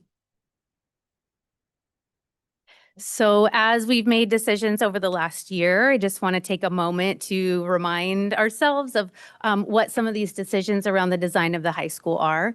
Again, we have 3 pathways that we have selected: engineering and robotics, entrepreneurship, and health sciences. For both the engineering and robotics and entrepreneurship programs or pathways, students can access those in grades 9 through 11, and they could attend either full-time or part-time starting in fall of 2027. For the health sciences program, students in 11th grade could access that program full-time or part-time. And then 12th grade students, the one program that they could access starting in fall of 2027, they could access it part-time seniors that year. Students that access the school or attend the school full-time, they would be attending and then earning a diploma from the new high school. If students want to attend part-time, either an AM or a PM cohort, they would stay enrolled in their home high school and they would graduate from their home high school. And as well as, access clubs, activities, or other athletics at their home high school. And we will be providing transportation from across the district as well as midday shuttles from each of the comprehensive high schools. So students, that's especially important, who will choose to access that new school for part-time. And saying all that we would have our first graduating class would be class of 2029 for students who select to join our new high school as juniors in fall of 2027. I shared this slide in June, but it's just a recap of we have 3 really important areas that we'll be working with committee members, with community members, as well as district leadership and our other high schools in the district to make sure that we are on track to open in 2027. So we did select our core team in June of last year, 8 members from across the district, certificated staff members, and we will be getting together just shortly in the next couple of weeks to kick off our planning together that will go throughout the year. We'll also be selecting an advisory team, and I'll touch on that in just a minute on the next slide. We have a lot of operational work that is going on behind the scenes with our technology, with our food services, with our human resources as we get to staffing. And again, that will continue through the year. This is a bit of a snapshot, Natalie, on what you had asked for in a moment, but just sharing that that continues to happen. And then we will be starting with engagement and really looking at enrollment for next year. And that will start kick off in about October. So few key milestones that are coming up. On Monday, we will be opening up a new school advisory team. We're looking for up to 27 members from across the district. And you can apply, you can go to the new high school. This will also go out in our district bulletin on Monday. The new high school webpage has an application process, and we'll be looking at selecting members from each of our three school feeder patterns. Gibson Ekman member, we'd love to have alumni, a district administrator that would be appointed, as well as industry or potential partners from all of our 3 pathways. So look for that announcement. I think it's an incredible opportunity to engage with the new high school. And that advisory team would be meeting once a month and hearing about the design process that is in place, providing feedback, input for their own experiences. So we're really excited to launch that. Then kind of continuing on, the next is we are continuing to say new high school update. I'm excited to share that we will be opening up and asking our community to recommend names, mascot, and school colors. That would be starting in September, and we'd keep that open through October so that we could look ahead to November 12th, where the board could name the new high school. And then another just highlight of a key date is October 21st. We will have a community engagement event. We're really excited to host that at Pickering Barn, and it would go from 5:30 to 7:30. We're looking at inviting students, current high school students, future students, community members, families, partners, to come and learn more about opportunities at the school, as well as engage in other opportunities. And I'll have Mark share about the communication plan. Thank you, Julia, the superintendent of the board. This is a unique project in the sense of, traditionally in a product or a service, you come up with a Marcom plan, you have a value proposition, you start really defining your tactics. This is different because we're blending this into a portfolio of schools. So we have to also be considerate of how does the impact of how we market this school impact our other schools? Does it feel equitable? Does it feel accessible? So I thought it was really important to really start getting deep into the positioning of the school, certainly, and it's going to be over a very quick time. I mean, there's been a lot of opinions, a lot of perceptions about what the school is or what it might be. So I think the positioning of the school is extremely important. I think, our job is really to help the community understand the why and the opportunities and the choices that we provide, the breadth that we provide. First, we've been talking about the school is going to address overcrowding. We have to continue reminding our community that we're addressing overcrowding. We're also trying to make sure we understand this is to serve our in-district kids first. This is our priority based on the schools and the current overcrowding that we have. The new school will definitely have its own identity, its own program, and its own pathways. And I think there's also some ideas about how the school was designed or developed. It wasn't through one or two voices. It was through student voice. It was through industry data that help drive what the type of programming is going to be. These are other positioning things I think it's important for the community to understand. And then when we start talking about the high school experiences, and we have to think about our largest schools. We have to think of our project-based real-world learning pathways defined by, those pathways are defined by the student at that high school experience. We have to think about our online, part-time, and full-time options. And with this school, it's a very specific career-connected opportunity for our families in robotics, engineering, entrepreneurship, and health sciences.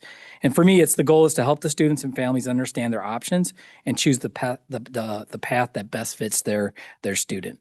I'm a little choppy. I've been up since about 3:15 this morning, so I apologize. I'm starting to lose my voice. I also think this school is about being a good neighbor. I think it's extremely about being a good neighbor in that neighborhood. This morning I was thinking about Timber Ridge being very close to our middle school, and many of those residents were out on their balconies with signs and were out front welcoming students. And some of those same people were not really thrilled about having a school next to their retirement community. So I have hope. And I definitely think we have an opportunity to develop a strong, connection with Providence Point and the other Sammamish communities nearby. And yes, it'll take time, but I think once the building is in place and they see the value in it, I think being a good neighbor is going to be extremely important about our positioning. The next section on tactics, and again, I wanted to be very flexible with my tactics because I have a feeling that at times it's going to have to shift a little bit. We need to do something sooner. So I kind of went more of a pathway versus a specific, I'm going to do this on this date in this time frame. Awareness, creating the school's identity and name and brand, making sure that the team and the core team and the pathways are really introduced early on. Build awareness through these events, tours, signage. One of the difficulties, I wanted to put up signage very early on, but if you saw the grading out there, as soon as I put a sign on, it would be taken down. The other difficulty is you can't put a permanent sign in the ground without a permit. So we have some temporary signage coming along. It might be on the large lawn sign scale, we'll put it that way. It's temporary. But then once the retaining walls are put out there, we'll be able to do more, I'd say, longer fence type signage. So there'll be more banners and more signage than that. From that standpoint, and a lot of digital outreach. I think our biggest goal here is certainly leveraging all the different digital advertising and opportunities that we have. The next into the exploration is really starting to showcase a little bit more in depth once that core team is really to provide some of the curriculum information and the programming about each of those pathways. Then really making a strong connection with those pathways to our middle school families. That's our sweet spot. That's the target. Definitely our 9th and 10th graders for hybrid opportunities. I don't want to say that they can't go part part-time. But if we're trying to build longevity and full-time in that school and the type of scale that you guys have desired, we're really gonna have to hit home with our middle school families. Tours, 2 types of tours. We've been talking about having tours that are from each of the different feeder zones to those from those middle schools. Let's say a lunchtime tour for parents. It's going to be very difficult in the winter months in the evening to do a tour after work and say, here's a very dark site. So I think if we do tours through the winter months, it'll have to be more of a lunchtime. And on the flip side of that, we'll also I think we should do some community tours for our business community, some of our other partners, come to the district office, get on a bus and just have them once a month and we take them up there and show them the progress. Our plan is certainly to put out more progress photos and information on our social media channels. But I think when you go to the site and you see it firsthand and you see the growth and where it's going, then it starts to really feel real. When you walk on the other day we walked on the pad of the high school and we're walking around and we're like, this is starting to really feel real. And I think that's part of this outreach is to make this starting to feel real for our community members. Onboarding, building an identity around a founding class. There's nothing like being the first of something. And I think they have some ownership in it, whether they have some really nice design swag that they have as a founding class. We'll have to decide that when we start meeting with our core team. Student ambassadors, pathway partners, and community. When we start identifying some of the industry partners we have, starting to introduce them and how they're going to be supportive in each of the different pathways. And then getting into the opening stage, orientation and schedules and writing this information and celebrating that founding class and building excitement around storytelling. And I think the goal is simple, is to help people understand the purpose, see the possibilities, and feel connected to this school. And I think it's gonna help families if they can make informed choices on the type of high school experience they want for their child versus just saying, hey, we have a new high school, here's all its benefits, please enroll today. So I think it's really coming out with more of a portfolio approach and positioning our schools not only for now, but for the near future. And I'll take a breath now because there's a lot of words on that screen. So I don't know if you have that next one, or I guess we're open for questions. Any questions from the board? Director Anderson. Love the communication plan. Well, first of all, love this update equally as much as the construction update, because this is really good stuff. Love the communication plan. I know you said it was difficult to put dates and timelines, but I really think that plan needs to be a checklist. And if it has to hit, tours need to hit multiple, sections of time, I think that's fine, because it's very aggressive communication plan, but I think it's needed for the success of the high school. So my recommendation is to turn that into a checklist, put timelines, and get her done, because I think it's going to help. Thank you, Director Anderson. I think when we start going through, I don't want to say it's a laundry list, but there are going to be some things that we're going to prioritize, and then I'm going to put them into. If you saw the kind of the quarter or the timeline that Julia had, we'll start putting some things more a little bit earlier that we think, or we might say some things that we just don't think we can achieve it, and we have some other ideas that we want to do. But we know promotion and awareness, and I know I didn't include it in this, but yes, I am working with the construction team on the roadway updates and working with cities of Sammamish and Issaquah, so you'll see more of that too as well. Great. My only other question was, we had been talking earlier in the year that the new high school was going to have its own website, but it seems like that's potentially been scrapped and everything's under the capital projects, or did I totally miss out on that we do have one? No, there will be a school site just like our other school sites. So So we're waiting to put it under the tab of. Yeah, so Okay. I'd like a name. That's Right. one thing, and some identity, and then we can build around it. Yeah, I think for me, as I'm talking to families and I'm trying to get them to go look, I just need to point them in the right direction, and I can keep sending them to the capital projects, portion of our district website, but they have to kind of dig to find it. Thank you for that feedback. We'll make sure that it's easy to access, as well as go out in the bulletin, the district bulletin on Monday, another link to it. And then we'll make sure that doesn't feel as buried. It should be, it's a great page. We just updated it. So information about the advisory team and the link to the application that will go live on Monday, it's all there on the website. So, and that's separate from the capital project site. Thank you. I think the intent was to add a coming soon under the school section. We can ramp that up faster. Director Coyne. Thank you for the update. I also love the communication plan. I am wondering, and I know this gets very specific, but under phase 1, bullet point 2, I get 2 questions that are common. Is this a Tesla STEM high school? if we could directly address that in some form or fashion, when we think about what the vision is for the school, I think my recommendation is we needed to address that directly, because that is a common question. The other question I get is, why would we do this? Why would we offer choice? And I think sometimes you only know what you know.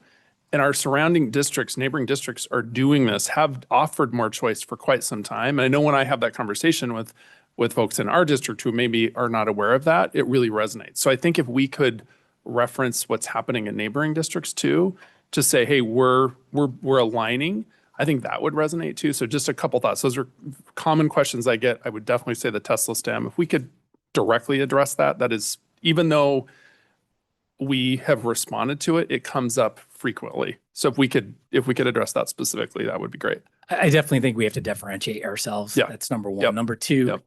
The competitive marketplace in public education. Choice is here, Yeah. whether we want to say, oh, I'm just going to go out my address and go out to my traditional neighborhood school.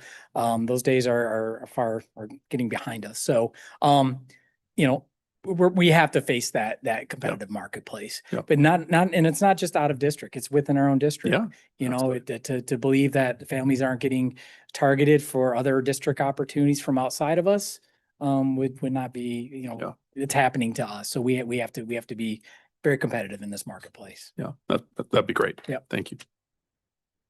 Director Mullings. I guess I want to go back to Director Anderson's questions. I don't feel like maybe I didn't understand the answer. So today we have a site that's all construction related, but not one that's informational on the school. Were you saying that there is an informational site, or we're waiting until we have like the naming and branding and colors, et cetera? No, there is a programming site about enrollment, but it's a little bit buried. So I think what I need to do is I need to elevate it and put it under the school site, say coming school soon, new high school site. It'll take you to that. But when we're ready to really build out the full site, because it's an actual school site with its own domain, basically, it'll be just very much like our other schools that we go to. It feels very much dedicated. Now it feels more like a parent page and child pages below it, but it's within the capital projects section. So there is a section on programming and enrollment and offering, but it's not to the elaborate level that we do for other schools at this point in time.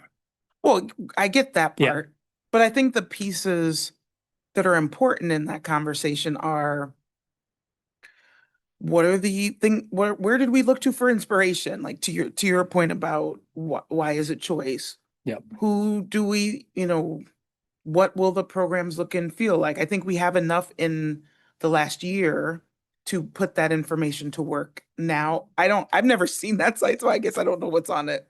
But my hope would be that a lot of the information, as we've been building like the path to this point, that we should put out there so people understand the student voice information, et cetera. So I will look forward to when that's elevated, I guess.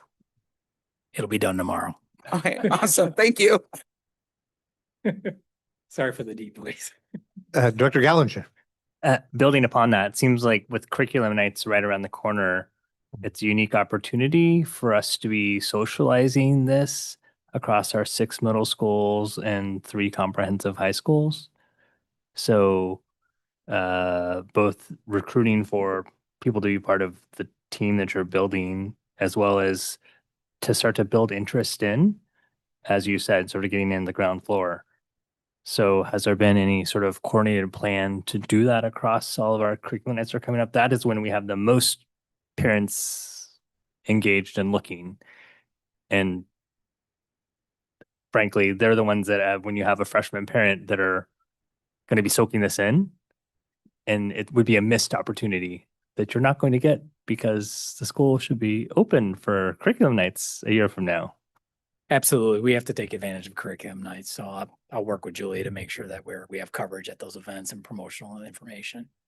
And then back to one of your earliest slides about part-time enrollment, what I saw missing. So my question is you say that if you're part-time, then you will have a diploma from your feeder school. But I don't understand about for many of our students that are part-time running start. So let's say they're only in class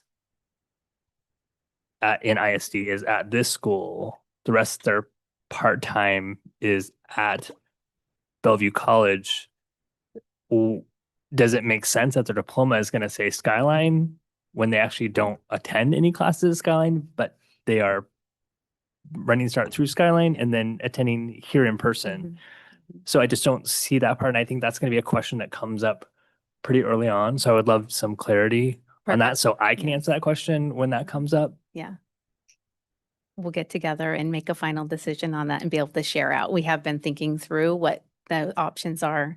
Wanik is another example that also exists and a few others. So thank you for raising that. Not clear on here. Okay. And then the follow-up would be for our IC online part-time folks as well that may find value in doing that. And if there would be, are you plan on building in any resources for students who would prefer to go that route for certain classes where they could still get some in-house supports, for lack of a better way to describe it? Those are all great decisions that we'll be working through over the next couple months for sure.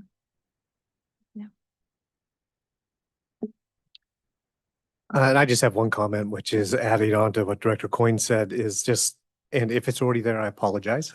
But in the communications plan, I do think just some really fundamental discussion about what we mean by choice in this instance, or what a choice school is, and more, even more basic than that, just how does my student utilize or take advantage of the school, and why would a student choose to do that? I just think that it can help frame all this before we start getting into curriculum and all of those things as well. But Totally agree. We have to, when I came to the district, the word choice wasn't used freely. Yeah. It's ramped up quite a bit over the last, I'll say last 12 months. Right. So we definitely have to do a little better job of educating and creating accessible language about what is open enrollment, what is choice, what is choosing your pathway, and the type of high school experience that you want.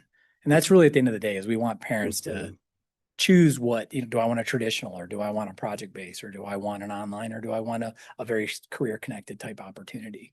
Yeah. And the understanding that the access is there and available to them. That to me, that's what choice is. right, exactly. Yeah, we just want that to be clear. Director Gallagher? And following up on that, is this going to be open for enrollment for open enrollment? Because that is another part that's going to have to be established really early on, since it is very close to Lake Washington School District. So to your point, if the intent is for it to be similar to Tesla, which I don't think that's the intent, but let's say it was, that would draw significant interest from just up the road. So I think some really clear parameters as you guys launch this will be important for our surrounding school districts, because I think many communities are looking at what we're doing and seeing, especially now that we've opened our doors for our elementary schools. But part of the reason why we're building new high schools is we have very limited capacity in 912. So I think those would be also important things to highlight really early on. Okay, any other questions, comments? Okay, hearing none. Thank you very much. Appreciate it. Moving along. Next on our agenda is a monitoring report for operational expectation 13, OE 13 facilities. And I believe we will have a presentation from the administration first. No, I'm sorry, we should call for the motion. We should, Yeah. after a motion. Call for the motion. I move the board accept the monitoring report for operational expectation 13, facilities OE 13 as presented. I second. Great, thank you. And now we will move to a presentation. Good evening. Yes, we're here to talk about OE 13. I'm Mark Turney, Chief of Finance Operations. I have Jason Morris over here, our Executive Director of Operations, who gets to stand here and hear all the good stuff about his team because a lot of this has to do with our operations folks. So what I actually was going to do is just kind of highlight a few things through here. Some of these you've seen. I might have a hard time scrolling, so I might need you to help me out with that. Can I start on page 2? Some of this evidence points to the amount of work that our teams do throughout the year.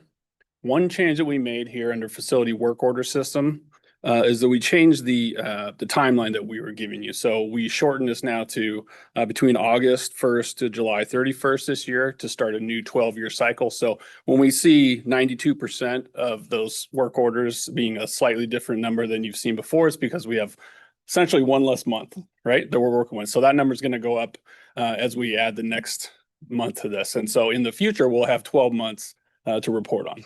Okay. But it does show that high success rate of getting those work orders completed. I also want to jump in to vehicle maintenance, where we point out, we have 167 school buses that drive 1.3 million miles almost a year, right?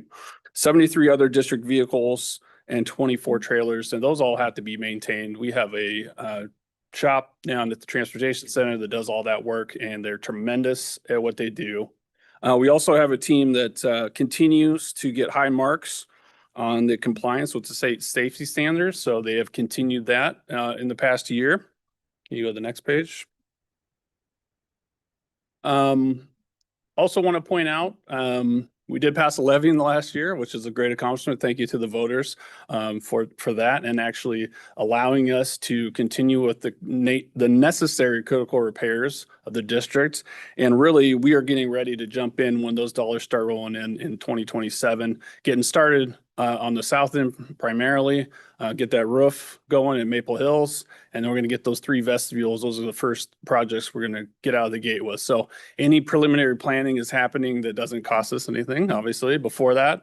But as soon as those dollars come in, those projects are going to get off the ground. Next page. Highlighting also that we have continued the Capital Projects Oversight Committee. And so we had the group that has met periodically throughout the year. We're continuing to fine tune, what we're providing the committee, trying to give them, what they need to help us make, good decisions or think through our data, particularly as we have a little bit more for them to see now with the new high school. And then we're going to have a long list of critical repairs in the near future. Jumping to 13.3, this has to do with facility use.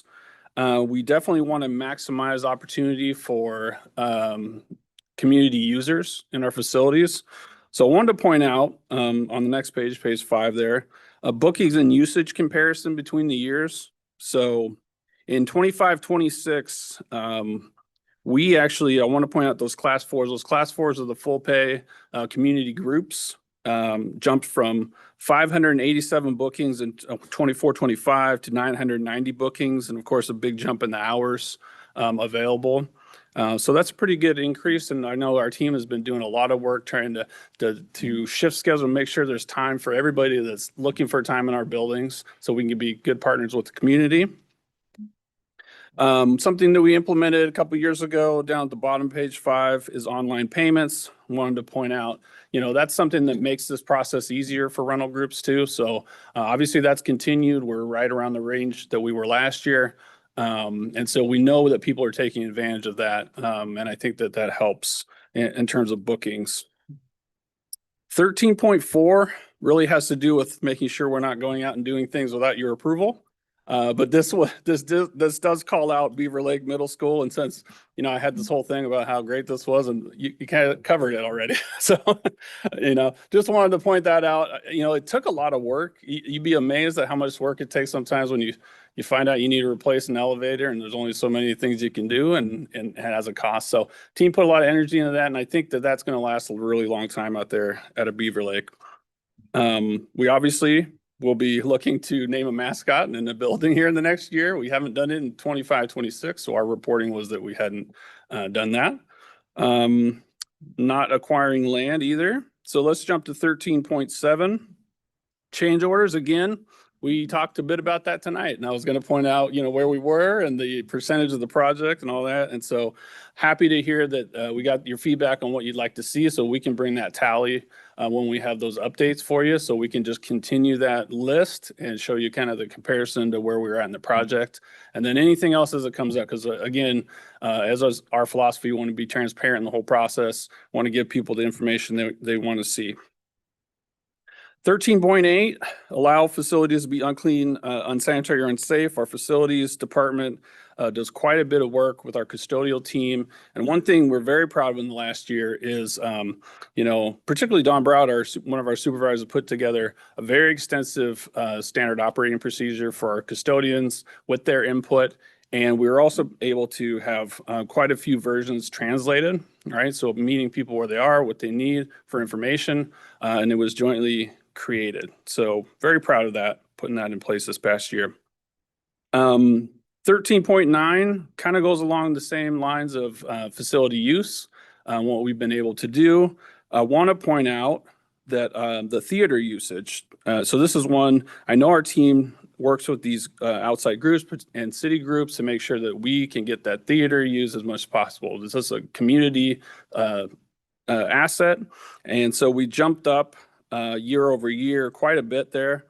And a lot of that has to do with the scheduling team and our relationship with the city. So very proud of how that has worked out, what we've been able to do there.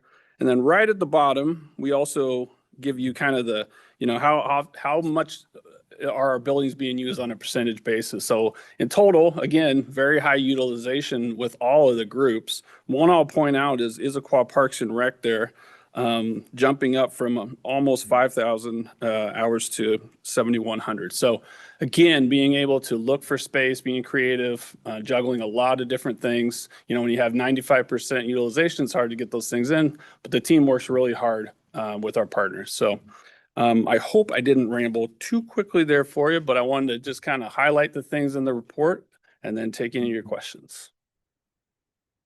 Thank you.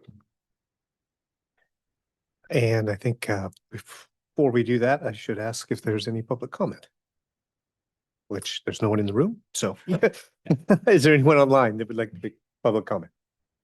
Okay, no. Alrighty. Any questions or comments from the board? Director Mullings. This is actually one of my favorite OEs. We have so many conversations with our city partners, with other individuals. I think there's a lot of interest in how facilities get used and how they become available. And I think there's a lot of strange perceptions about that. So I do love being able to see the information here of the actual broad usage. There's a comment I've heard many times in the last, I think it's 7 years now, about people wishing that we had more shared resources. And I think people have a very specific definition when they think of that stadium that's up north where multiple teams go to the same stadium, or other uses in Seattle where multiple teams do that. And I always say, but all of our facilities are shared. And there's a bit of shock and awe that happens in each of those conversations, because maybe they don't see resources getting shared in the way it happens other parts of the region.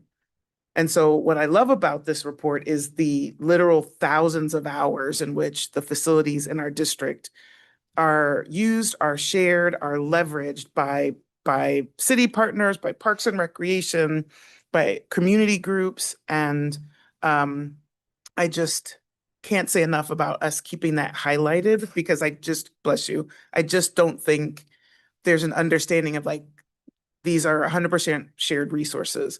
The theater in particular is great because I know post-COVID, we had a lot of challenges and feedback where we were not able to open up the theaters, didn't have the staffing to have the theaters open. So that is a fantastic set of information of how much more the theaters are getting used more broadly, and that we have beautiful facilities across our building. So I think that's really awesome. The question I have is the capital projects, I'm going to say the wrong term for the committee. Oh, the oversight committee. The oversight committee. I do still want, I know I've raised this before, I do still want to figure out how we hear from that group. And I know that there's kind of what we presented to them and some overall feedback, but I would like to figure out how we invite that experience into a traditional board meeting. I'll leave that for, I don't get to do agenda planning anymore, so I'll add that for agenda planning. But I think, when you look at these committees that you've built, which are great, the FACT committee, Capital Projects Committee, et cetera, there are people who are getting to go very deep, again, to the transparency point. But I think it would it would be great for, as a board, to hear directly from those individuals or some representative of those bodies about findings, about questions, et cetera, so that we keep them, I guess, more present in our conversation. So that'd be my ask as we think about how we could incorporate some of that into our actual board conversation.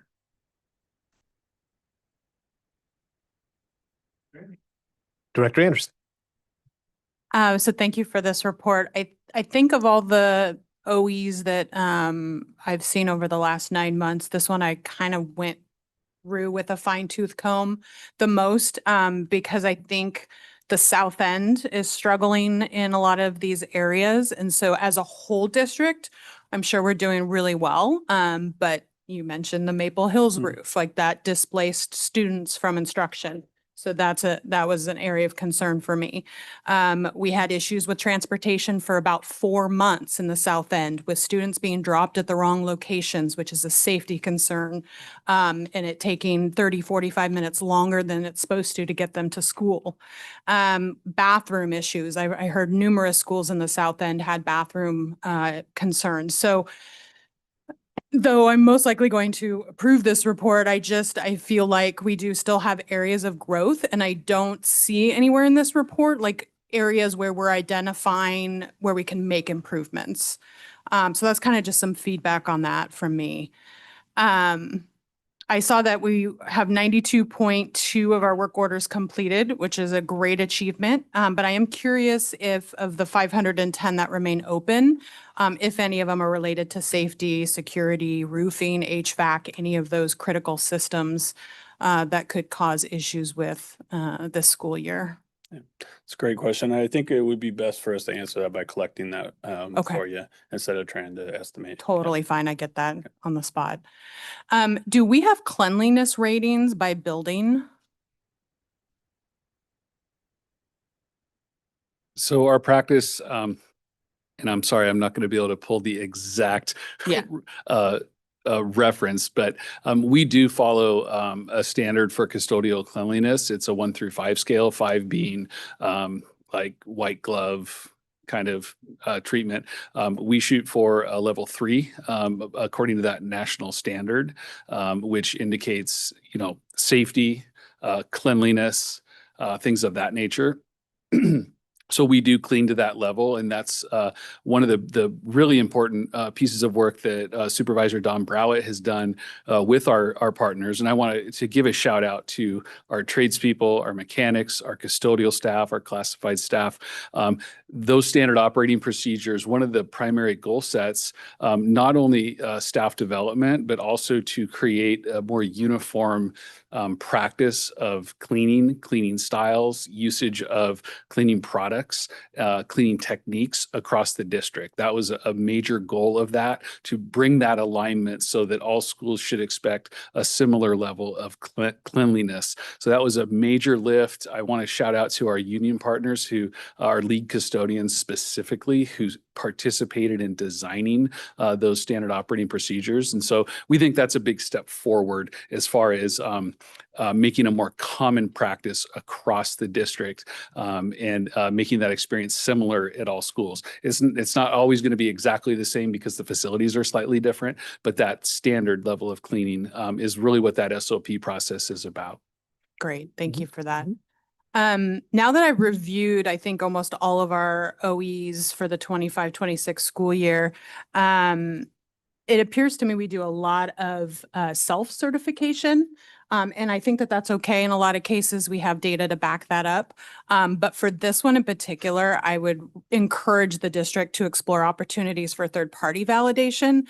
Because again, we're talking about making sure that our buildings are safe, secure, well-maintained, so that, to me, an independent verification could provide that additional level of assurance and strengthen our confidence, in what we're doing. And also give us opportunities, again, for potential improvement, because a lot of third parties will do that and say, here's some areas that you can work on and focus on. Yes, thank you for that input. We are in agreement with you. This is part of OE 13 and 17 kind of start overlapping. So one of the items I'm going to bring to you at the next board meeting is OE 17, where we can look at our application process for a program called Healthy Green Schools and Universities. It's a national program that does exactly that. It's an accreditation. And so it's a pretty arduous application process.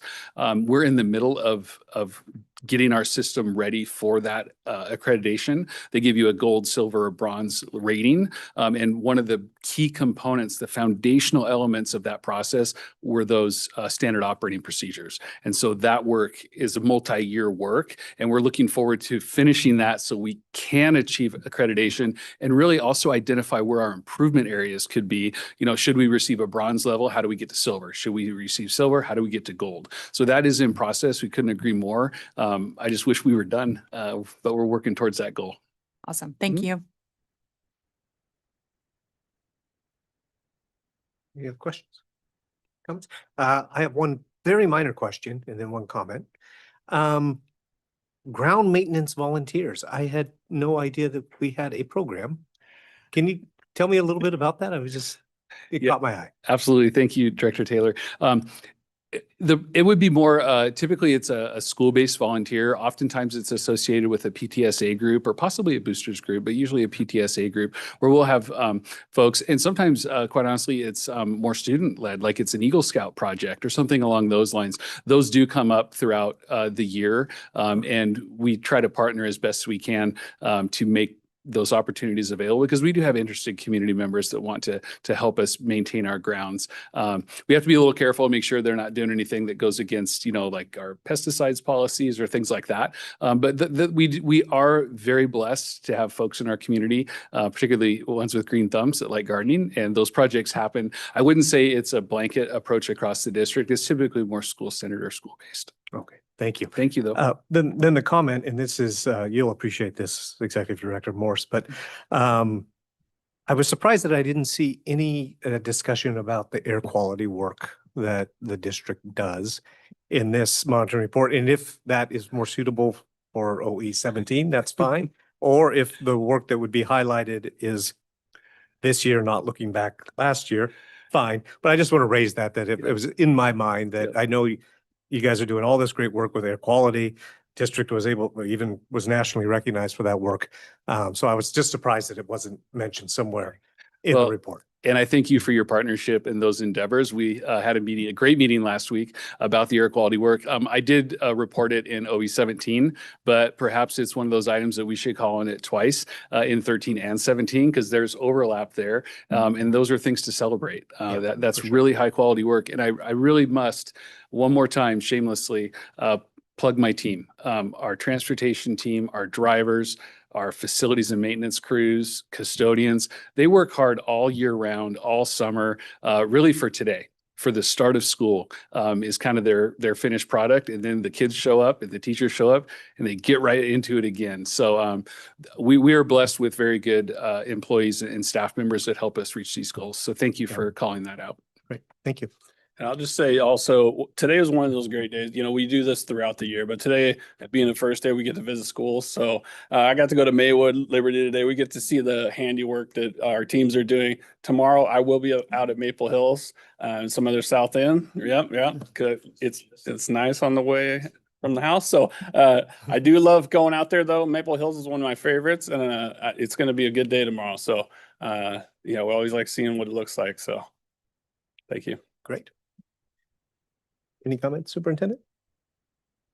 I want to just echo the team. Our operations team members are often unseen in the work because they're doing things behind the scenes. And so when we have an opportunity to really praise their efforts to work hard, I got several unsolicited comments from building leaders this summer during our administrative leadership retreat. They said that our buildings never look better. And that just came as a pattern. That to me was informal data, but certainly data that let us know that our team members at all of our school sites were working really hard and the efforts were being seen. So yes, kudos to all of our operations team members to help keep our spaces clean and also safe. Okay, great. Okay, I think we have a motion in front of us to adopt OE 13. All those in favor, please say aye. Aye. Aye. All opposed? And no abstentions. Okay, the motion carries. So now we're going to turn to the issue that we added to the agenda, which is about the basic education compliance report. So I thought what we might do to help frame it is perhaps Superintendent, you can give us a little bit of background about what exactly this report is, what it entails, the process about it, and then we can turn to Director Gallinger that just had an issue that wanted to discuss.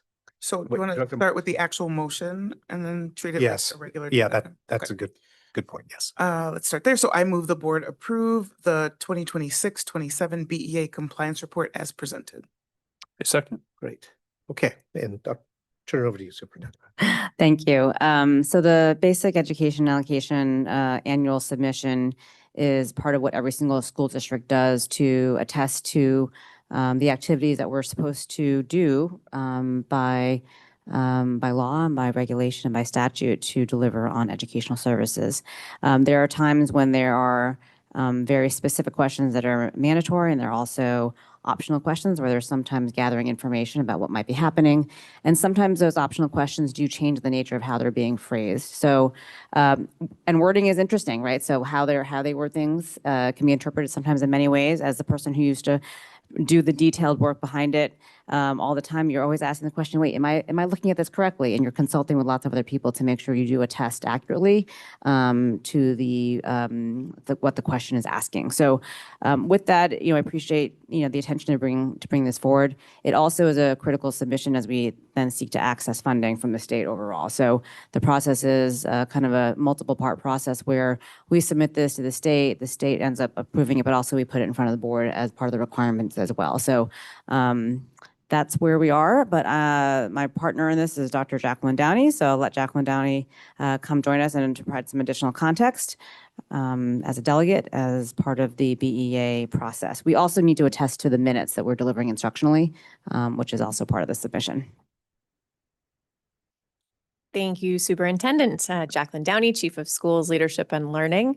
As Superintendent Taoyek explained well, the BEA report is our attestation that we are meeting our required minutes per the state for instruction. Also that we're meeting all of our requirements to provide certain kinds of instruction and access to coursework.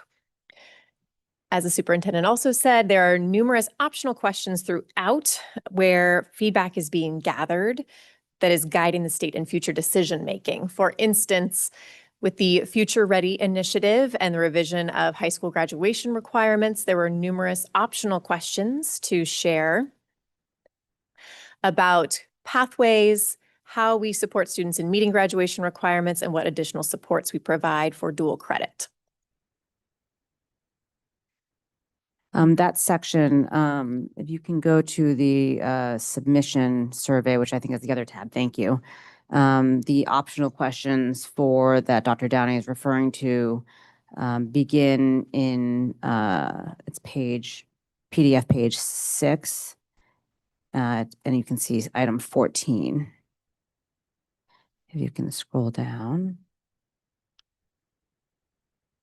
Optional graduation pathway implementation, options for implementation.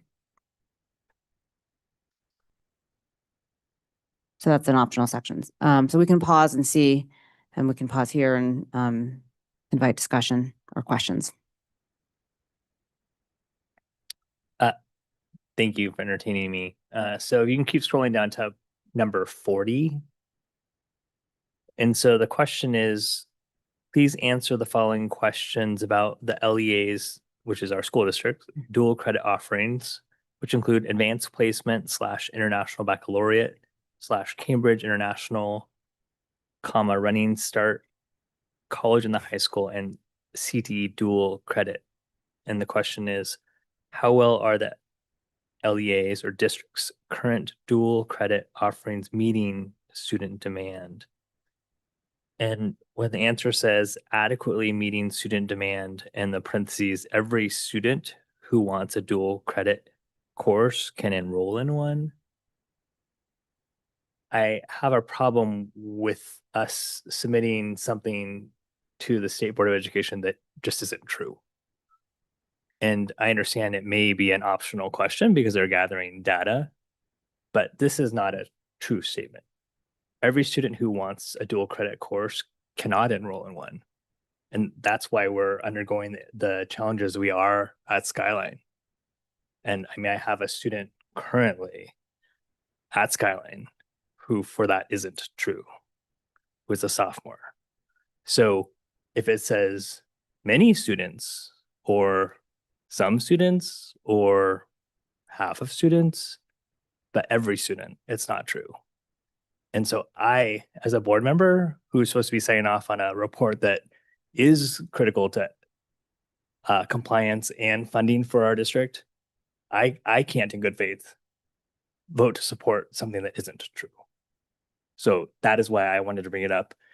And I'm not trying to convince any of my board colleagues of anything. I'm just saying that this is a really important thing to me, that we sign off on what's true. And that's not. I would love to provide some additional context on the question. And first off, Director Gallinger, I certainly agree. We want all of our students to have access to a dual credit course, right? The way that the question is worded is that every student who wants a dual credit course can enroll in one. And so I interpreted that to mean any dual credit course, a single course is available. When we think about the types of districts, all districts that are taking this, they're very small districts, they're very large districts, and especially in some smaller districts, access to dual credit courses are even harder to come by. For additional context, the scale that we had to select from for this question started with significantly below demand. The district offers far fewer seats than needed or asked for by students. Moderately below student demand. Some students have access, but some are on wait lists. Slightly below, most students are able to enroll in a dual credit course, but some are not. Adequately, every student who wants a dual credit course can enroll in one, which is what we selected. And then the last is exceeding current student demand. So not all courses are fully enrolled, meaning we're running really small classes. So that was the context for that question. And I appreciate that. And that's why for me, like slightly would have been the true one that you read. If you read it again for me, please. Most students, but not all, are able to enroll in a dual credit course who want one. That would have been sufficient because that is true and representative of our current high school experience. So I just have a question about semantics, because I think I'm getting hung up on is the question asking that at any time a student can sign up for a dual credit course, or is the question asking during the student's high school career, can they sign up for a dual credit course? That I'm confused on that point. Obviously, I'm not on the state board, but I would think based on the response and range of answers that it is based on numerous courses, not a sharp yes or no, because otherwise it would be black and white. Does your district offer a dual credit opportunity? But that's not what it asks. It gives you a range of answers by which students could engage or not engage, and therefore the range of possibilities that the district could or could not offer. I interpret this as at any moment in time that there's an offering available during their high school career. I almost said college for a moment because of college credit. And that this range, I mean, this begs different questions, right? You know, we don't have all of the same offerings at all the same buildings. For example, we also don't have Cambridge International. So we see this list of post-comma offerings of advanced placement, IB, Cambridge, Running Start, college and high school, and CTU dual credit as something is available at every single high school. And there is an opportunity for every student in our district to be able to access at least one of these items on the list. I agree with that, but then the question is actually specifically like how well are the offerings, plural, meeting student demand? This is a different question than it was last year, I understand. So it's hard. It's good. I think that the plurality to me is about, because it's meeting the plurality of students. So that's how I was interpreting offerings. I mean, I definitely agree that we're not the upper item of the is exceeded. Adequately to me also suggests that we have an option for everyone. That feels adequate to me versus slightly, because slightly would suggest to me that we're not able to have options for everyone during their time. And for the sophomore class at Skyline, that is a true statement. And for the junior and senior class at Skyline. Yeah, so I just give my perspective. I read the question as, over the course of the student's time in high school, do they have the ability to access something on this list? And based on, it's not us choosing the parens, and based on how you read the other ones, I think this was the appropriate answer. At some point in high school, students have the ability, you're right, it may not be this semester or next semester, but at some point they all do, whether it's college and high school is available, or CT dual credit is available, or advanced placement, or running start. So for me, of the list, it seems like the appropriate answer. So Skyline students have access to, well, IB, that's on this list, running start. There's college and the high school. There is CT dual credit. So those are the items on this list that are available at Skyline High School. Yes, NAP. Yes, NAP. I think the limitation would be, though, at Skyline 9th and 10th, which it is improving. There are more options, but historically, at least probably 2 years ago, there were not any dual credit opportunities if you wanted at that point in the 9th and 10th grade, because running start doesn't become available till junior year either. So I guess that's where I see the gap. If we're talking specifically, it's 9th and 12th or 9th and 10th at Skyline. That is specifically what we're talking about. That is that. And there is no opportunity. There is some. It's growing with the addition of AP, but IB doesn't start till 11th grade. It is starting. It has not taken hold yet. Yeah. And so I have a current sophomore, and that is not a true statement for her. She has no option. There's no way for her to take a dual credit course. CTE.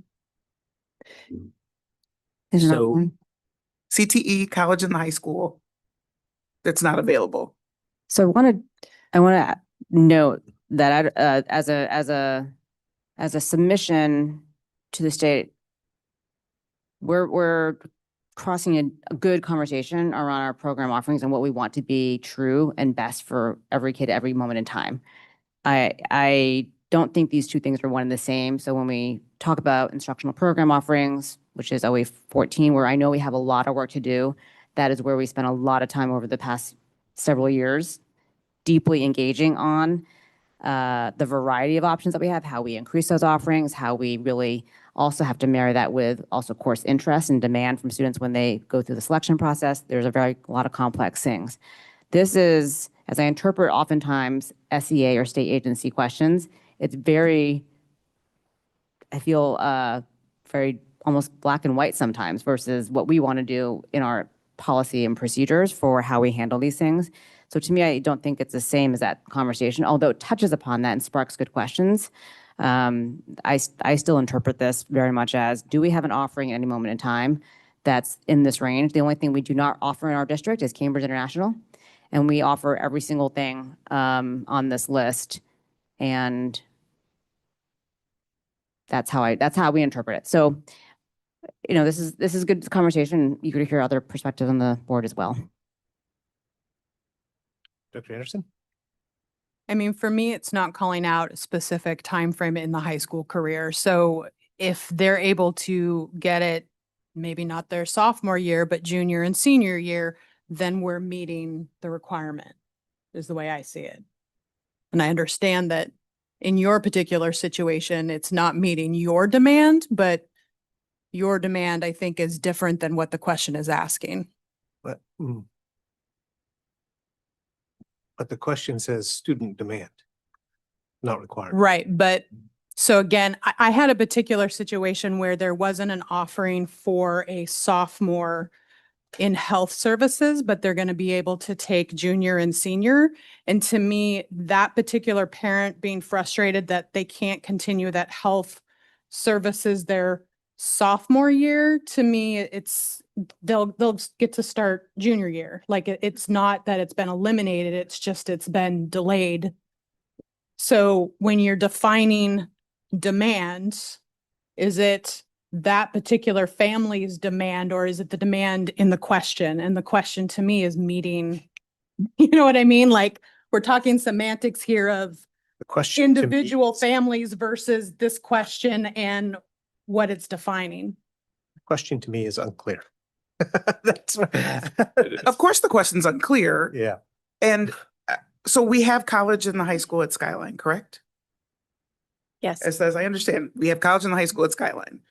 We have students who may not choose to take a college in the high school program because they want to take something else, but it's still available. And they may not be, so that's to me is what it's asking.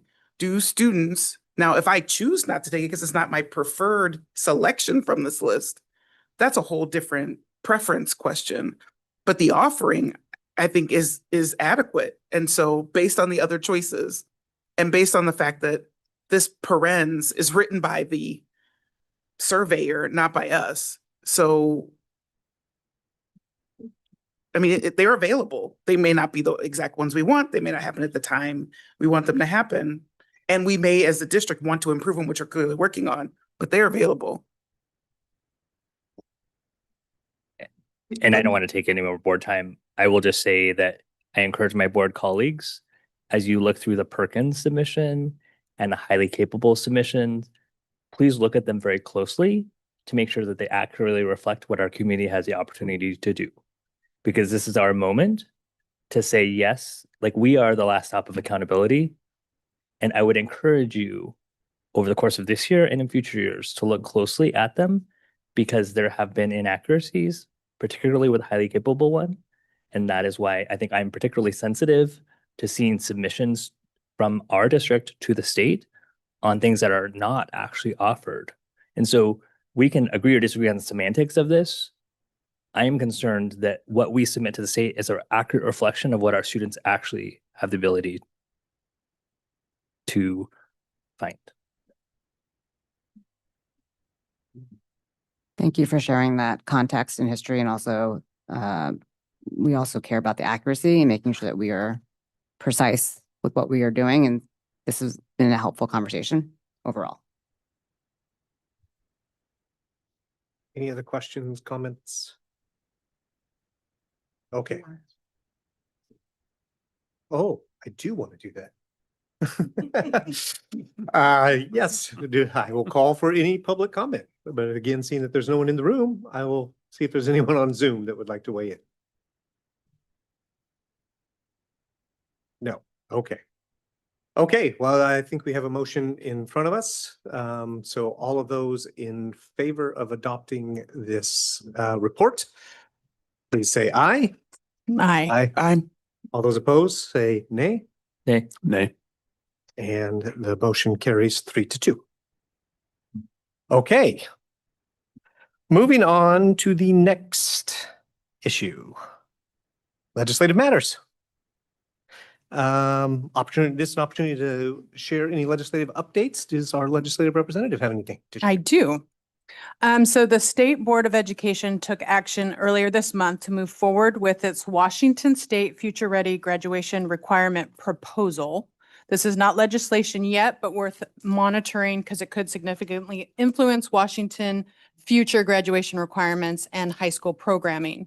One particular notable change is the creation of a dedicated 1-credit financial education, high school and beyond plan and life skill requirement, which responds to feedback from students and families seeking more practical preparation for life after high school.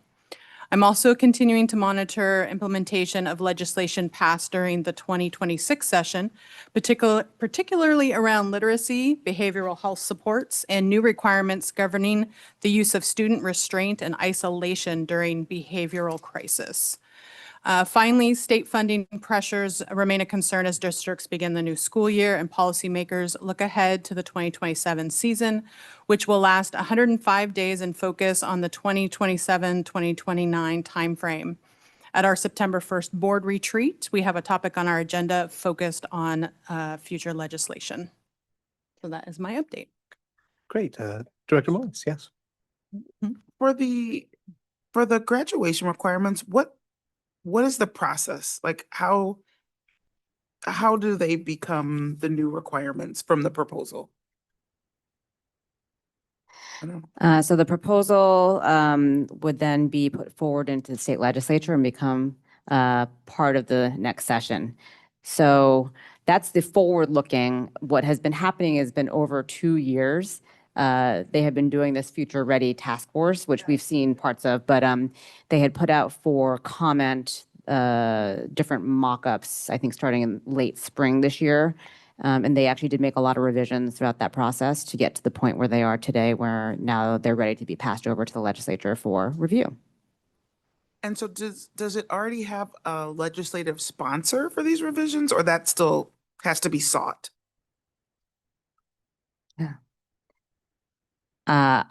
I think I might know that answer, but I don't have it off the top of my head. But They've been talking about it so long, yes. I've heard about it. I actually have no idea how it goes into effect. I believe that the different education chairs on either side had been involved. So Santos in particular. So I assume it will come through committee leadership. Got it. In partnership with SBE. Okay. But I haven't seen anything in detail, but I might have it somewhere else in my archive of information.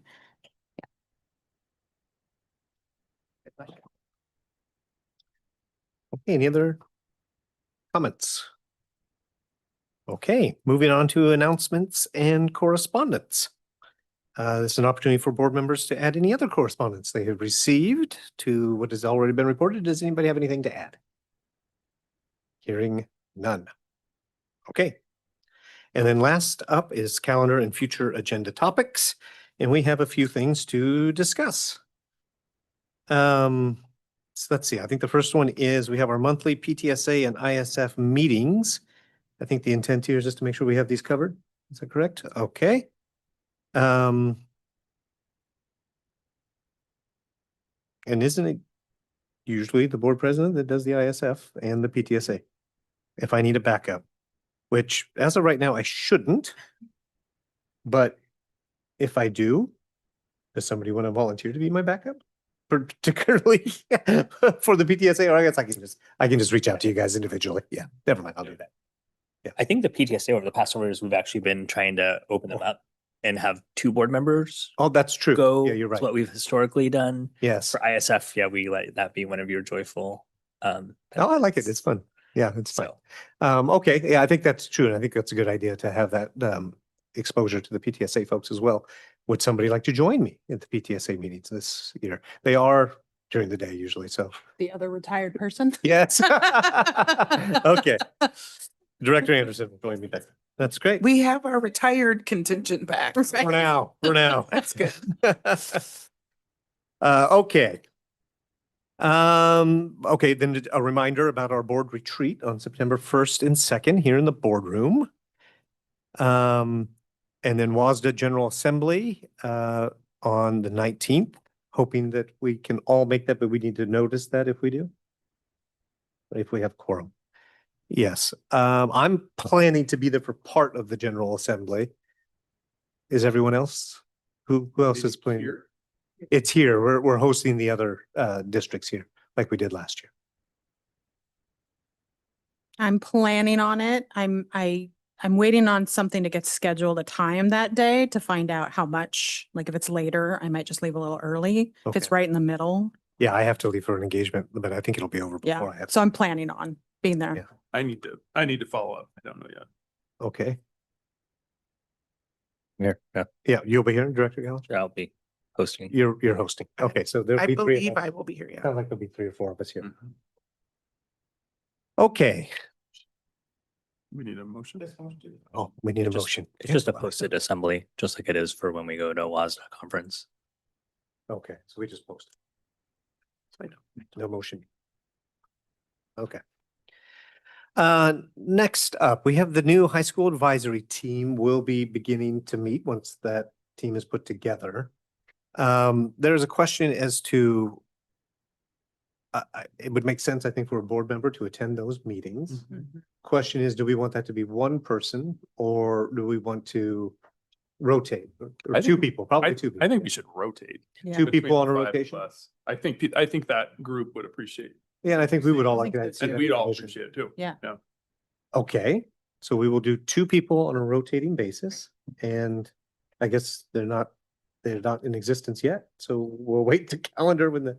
No, but you have the dates. We, Well, we have the we have dates so that can aid you Okay. in assigning yourselves if Okay. you know and can to the best of our ability at this moment in And time. again, I'm flexible, so I will actually defer to my board members and I can try to fill in if. I could do October 6th. I could do October 6th as well, I believe. Wait, I can't do October 6th. I can't do October 6th.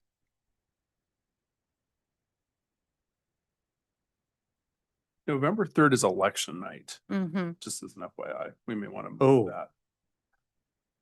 So that- a pending one. That should end, yes. They're all on Tuesday, looks like. Ugh.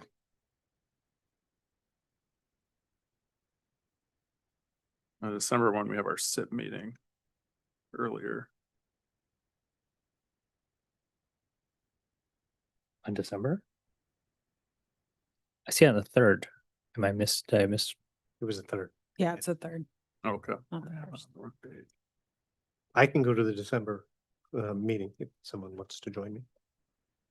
Yeah, I'll join you on that one. Okay.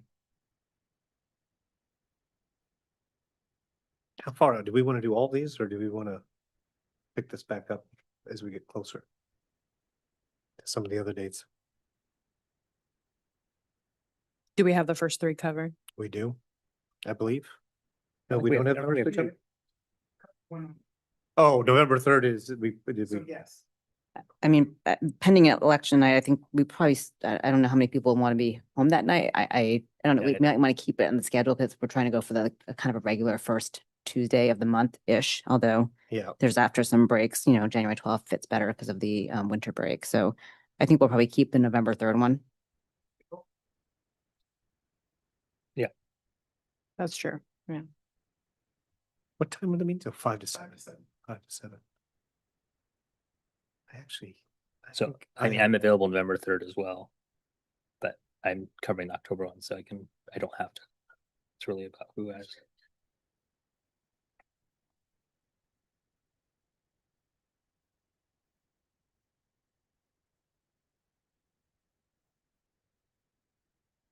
Yeah, I have a conflict that day. That's one of the few days I have a conflict. And I can't commit to anything after November because I don't know my schedule. Okay. So you're waiting on somebody still for November 3rd? I said I could do. Oh, No, I think we have, One. okay. And I can do November 3rd if no one else can. besides- oh, I thought you said you could do November. Yeah, I thought we were, But you want. we're looking for 2 people, right? So, Oh, you said no. no, I can, but I want to offer it up to someone else. Oh, I if they- see. If they can. No one has jumped at it. You're on. Okay, thanks. You're on. And then maybe we'll pick up the others as we get a little bit closer. October 6th has 1 person. Was it only one? Yeah, I can do it if no one else. I think I can. Wait, hold on. Hold on. I'm just not functioning tonight. Yeah, I can do it. Okay, to recap, we have Harlan and AJ from October 6th. We have Sydney and Harlan from November 3rd. And we have AJ and Natalie for December 1st. And I think those did not work for Matt, so we'll work you in later into the rotation once we. I'll have to wait till Yeah. I'm here. Yeah, Okay. I can't make any of those dates. Their location is Monday. I'm sure it'll be here. won't it? I'm assuming we have this very good community location here that's very accessible for parking and ADA, access to bathrooms and water. It just matters for my where my, like if you tell me it's Liberty, I'm like, oh, I gotta do different. I'm more buffer. Okay, next, we need to discuss NSBA Advocacy Institute in Washington DC as to who would like to attend. I would like to attend. But anyone else want to go with me? I generally like to attend, but again, I've gone some years. I also understand if someone else wants to. Yeah. If we're trying to If limit. anyone hasn't had an opportunity to go, I would do it. That just as a, particularly Natalie, I don't know if it's possible for you, but as legislative rep, you might find it. It's a good event. And Can I get back to you? you, Or do we have to decide now? you must decide in the next 15 seconds. Then no. Okay. But otherwise, yeah, Director Gallinger and myself, for sure. Okay. And lastly, we have a board listening session on September 3rd. Oh, no, I had a question about this. We have a board listening session on September 30th. Is that the first of the special education listening sessions? It's on my calendar. Am I crazy? Oh, yeah, elementary. Elementary school. Yeah. Okay. Yeah, the 30th. I got that too. Yeah, I've got that. 2:30. And I just wanted to confirm, it is at 2:30. It's in the afternoon, not at night. So And we don't have a location yet, right?